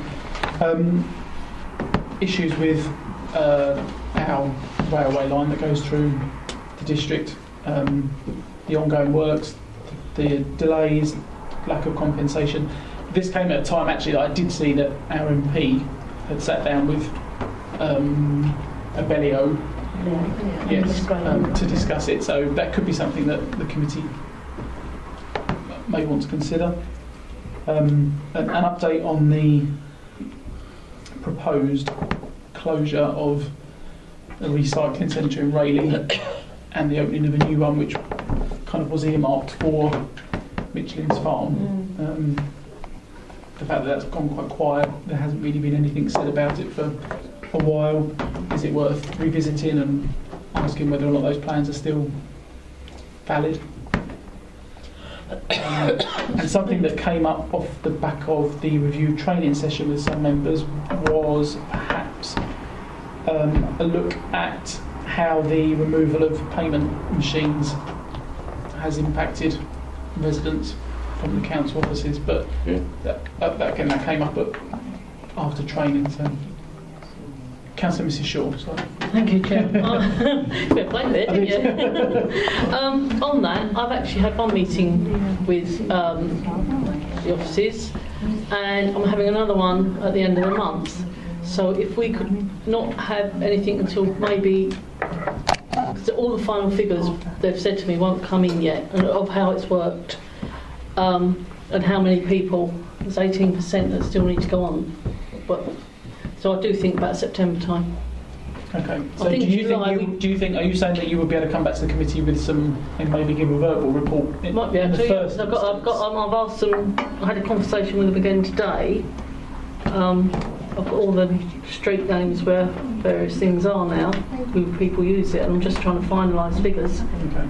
I mean, I think with regards to that item, that is an item that probably does need to be given a bit of time before they're able to come back to the review committee and give a realistic view of how those changes have impacted. So if members are in agreement, it may be a suggestion that we wait to get a verbal report from Councillor Mrs Shaw first and then decide whether or not that's something we want to review further. Councillor Hookway? I think there's two aspects of this. There's an assessment as to the impact, which we need to do. But there's also a requirement for those individuals who find themselves not being able to make payments in the normal way, and is that there hasn't been sufficient information circulated about how they go about making payments that they can't do in their normal way. And I don't think that there's been sufficient circulation of information about that. So the review aspect of it, I think there is an element of time requirement, but the information side of it is something which is much more for individuals out in the wider community, which is much more important, because they're in a position where they need to know how they're going to go about making their normal payments. Can I come back on that? There's a leaflet that's been out on what Julie's got there, which I haven't got mine there. All the reception staff are giving these out. They're helping them fill forms in. There is a computer in downstairs that they can actually make a payment with a direct debit. We do know there are people that don't have standard bank accounts. But they can go in and pay by the post office, they can go pay by a building society. I've checked all this out and I've taken residents in on individual ones. The Revs and Bends department will come out and help every single person. And I've been there and I've taken them in, and I took one resident in when I had a meeting, and I didn't even let them know I was taking her in, and they'd done it within seconds for her. And it was literally, she walked out and walked straight back in, I'm finished. And that was how quick it is.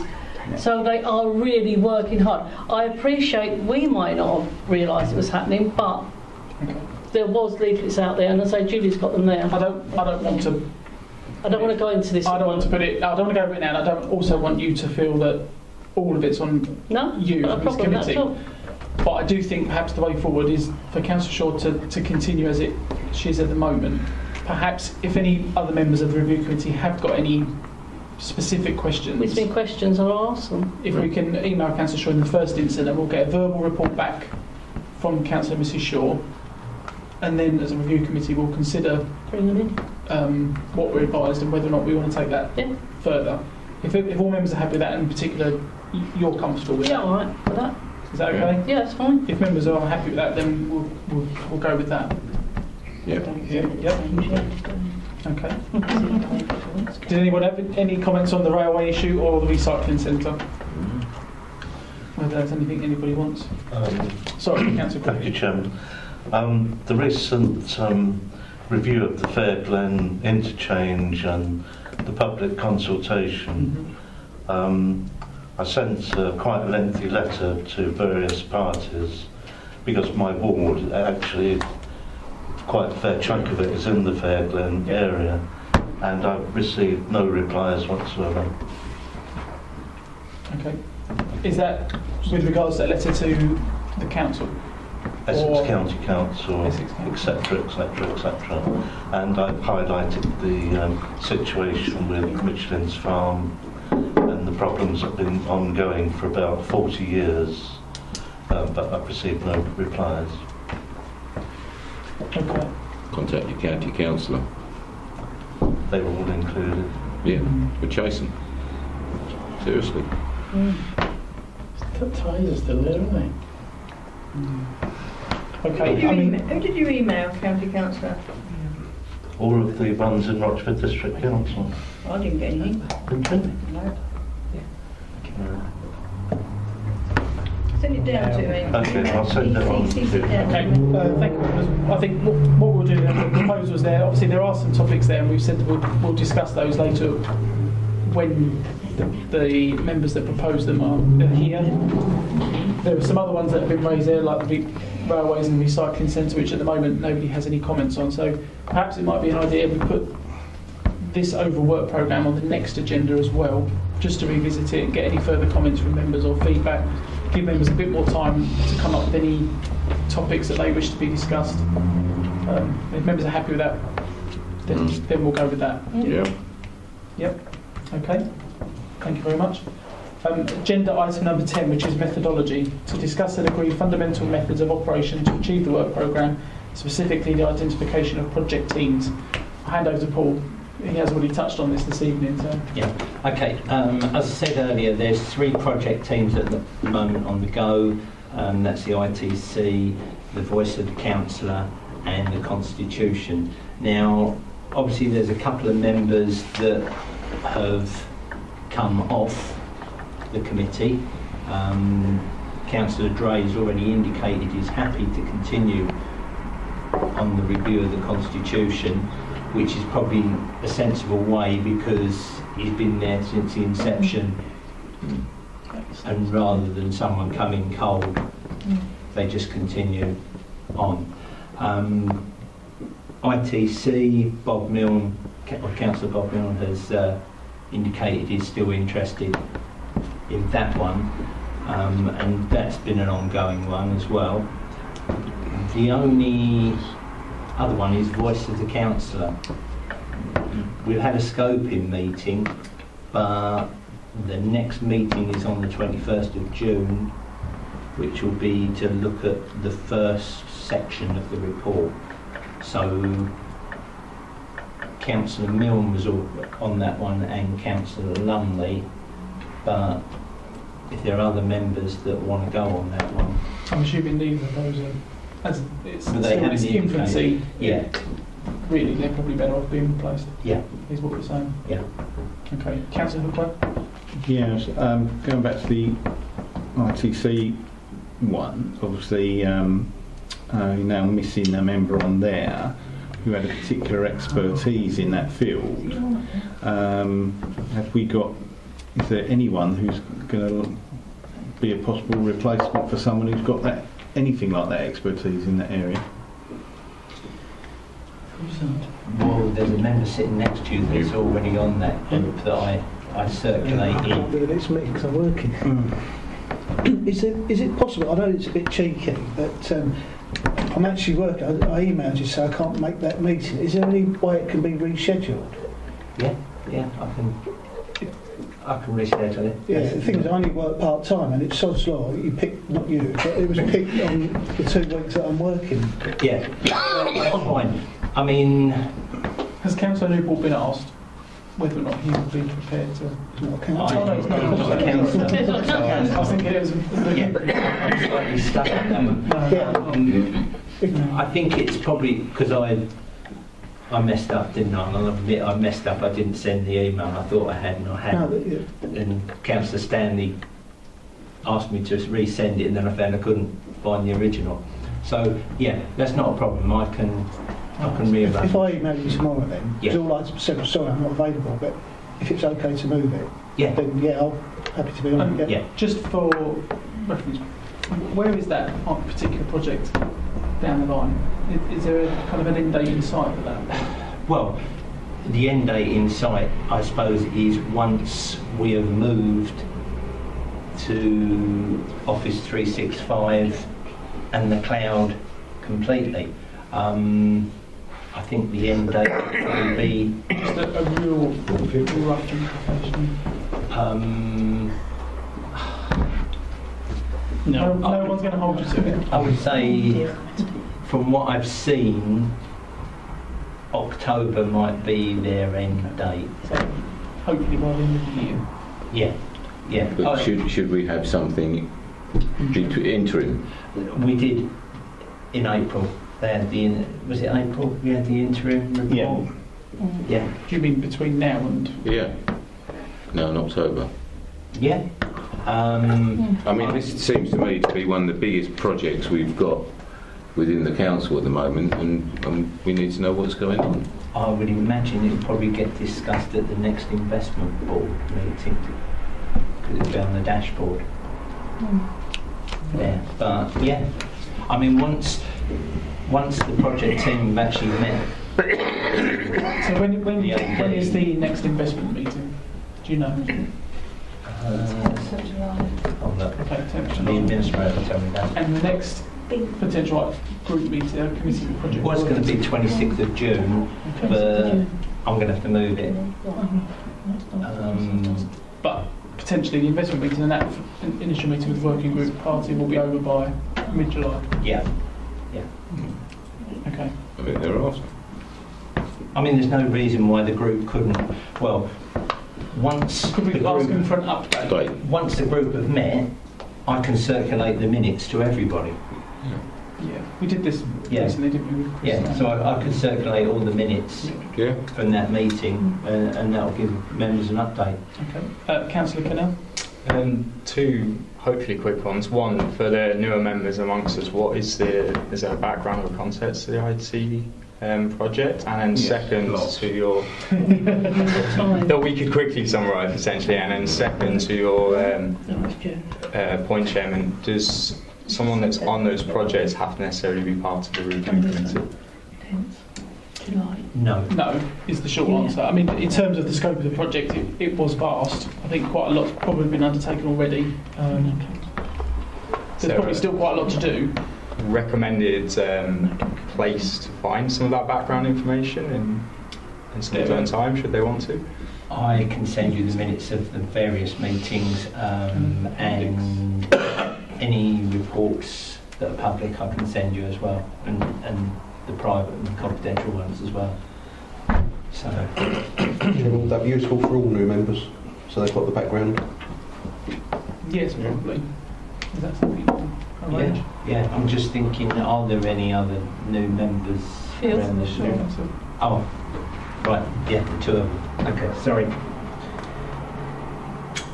Joe McPherson. Joe McPherson. I'll send it to everyone. Yeah. Okay. Joe McPherson. Yeah, I'll send it to everyone. It'll just make it easier. Carol? No. Carol? No, Carol's Joe. She's Joe. Yeah, but the other Carol. Oh, Carol Pavley. Dave Sperry. Yeah, I'll just send it to everybody. Yeah. Okay. Chair, but I do think on your recommendation to keep the Constitution members as they are, because I can't see the point of bringing in any new people, as it's just been pointed out to new members. They, will not know what's going on. And there's been a lot of work done on that subcommittee. So I think really, if those members are available and are willing to carry on, I would say let them do it. Okay. Can I come back? The only ones that aren't actually still on are Councillor Cooper and Councillor Dray, but I've copied them into everything and invited them to the next meeting. So, Councillor Hoyle? I was going to say I was quite happy for Councillor Dray to continue, and I didn't realise Councillor Cooper as well, and Councillor Milne on ITC. Okay. Yeah. Councillor Cannell? Just the IT project again, I guess coming back to the previous comment, is maybe some of the newer impetus might move it forwards a bit more, and new ideas might move it forward a bit more. So far ahead now. I think we'll be able to You can always volunteer yourself to go onto the working party. Yeah. Can you do it in the daytime? Say again, sorry? Can you do it in the daytime? I'm not necessarily saying myself. No, that's saying that the newer just saying, if you were to feel inclined to read the reports and you were interested, then you're absolutely more than welcome to join the working party. But I think the meetings for that one are during the day. But there is absolutely no issue with any new members going on there, especially if they've got IT knowledge or expertise. It's certainly not going to be a negative. So. Sure, appreciate the clarification. Okay. Covered that? Yeah. Yep. Okay. Moving on to item 11, which is the key decisions document. Does everybody need a copy?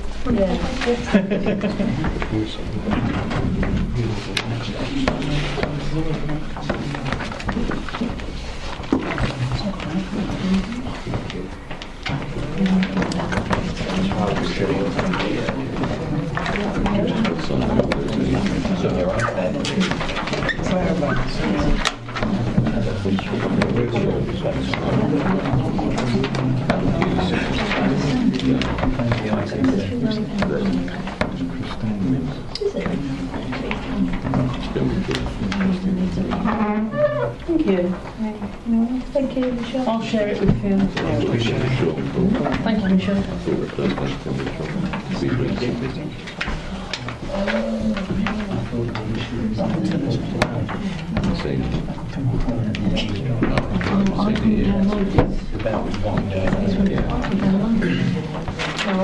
Right. Okay. Number 118, removal of credit debit card payment for car parks.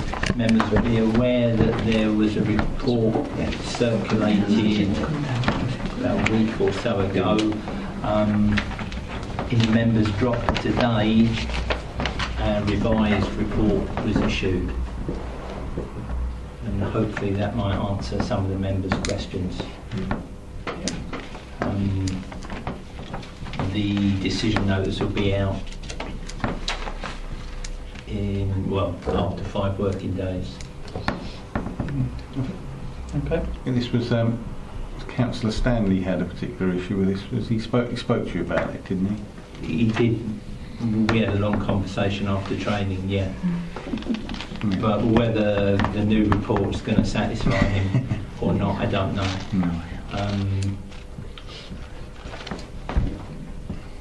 But hopefully he can have a look at that. But I think it will probably be next Friday, not this Friday, the following Friday before the decision notice will be issued. So, if members have still got questions, they should contact the AD prior to that. Going on to the next one, 318, the A127 Air Quality Project outline and final business case. This one's been on there for a couple of months now. It's a follow-up to the original investigation they were doing. Then we have 518, the housing allocation policy. Be aware there was consultation, and now that's finally coming to the policy, which is going to be issued for the end of June. Then we have 618, the Environmental Health Service Plan, 218 and 19, which is an annual item which just says how they're going to go about doing their service plan for the year. And then we get the final one, which is the only new one on there, which is the Economic Growth Plan. And that's to agree the Economic Growth Implementation Plan for 2018-19. And that's going to be accepted on the 18th, sorry, the 11th of July.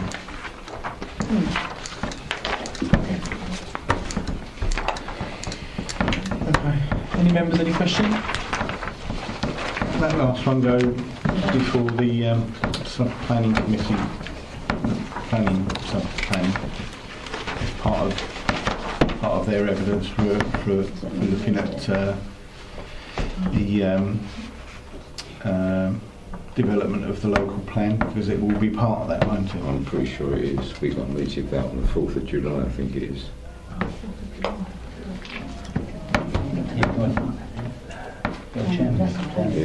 Yeah, it was planning policy subcommittee, yeah. Yeah, 4th of July. Yeah, 4th of July. Yeah, we're looking at Okay. Executive. Sorry, does that mean that's going there first? As far as I'm aware, I would think so. Yeah, actually, the chairman. I would think so. Hope so. We need to clarify that, but I would think that would be part of it. I haven't seen the agenda yet. But I would ask. There's a meeting at 7:30 on the Planning policy. planning policy on the 4th of July. But that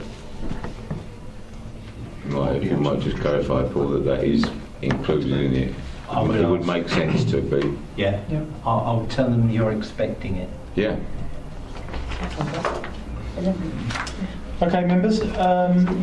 Meeting finishes at 9:54. Thank you all for coming. Thank you, Chair. Thank you.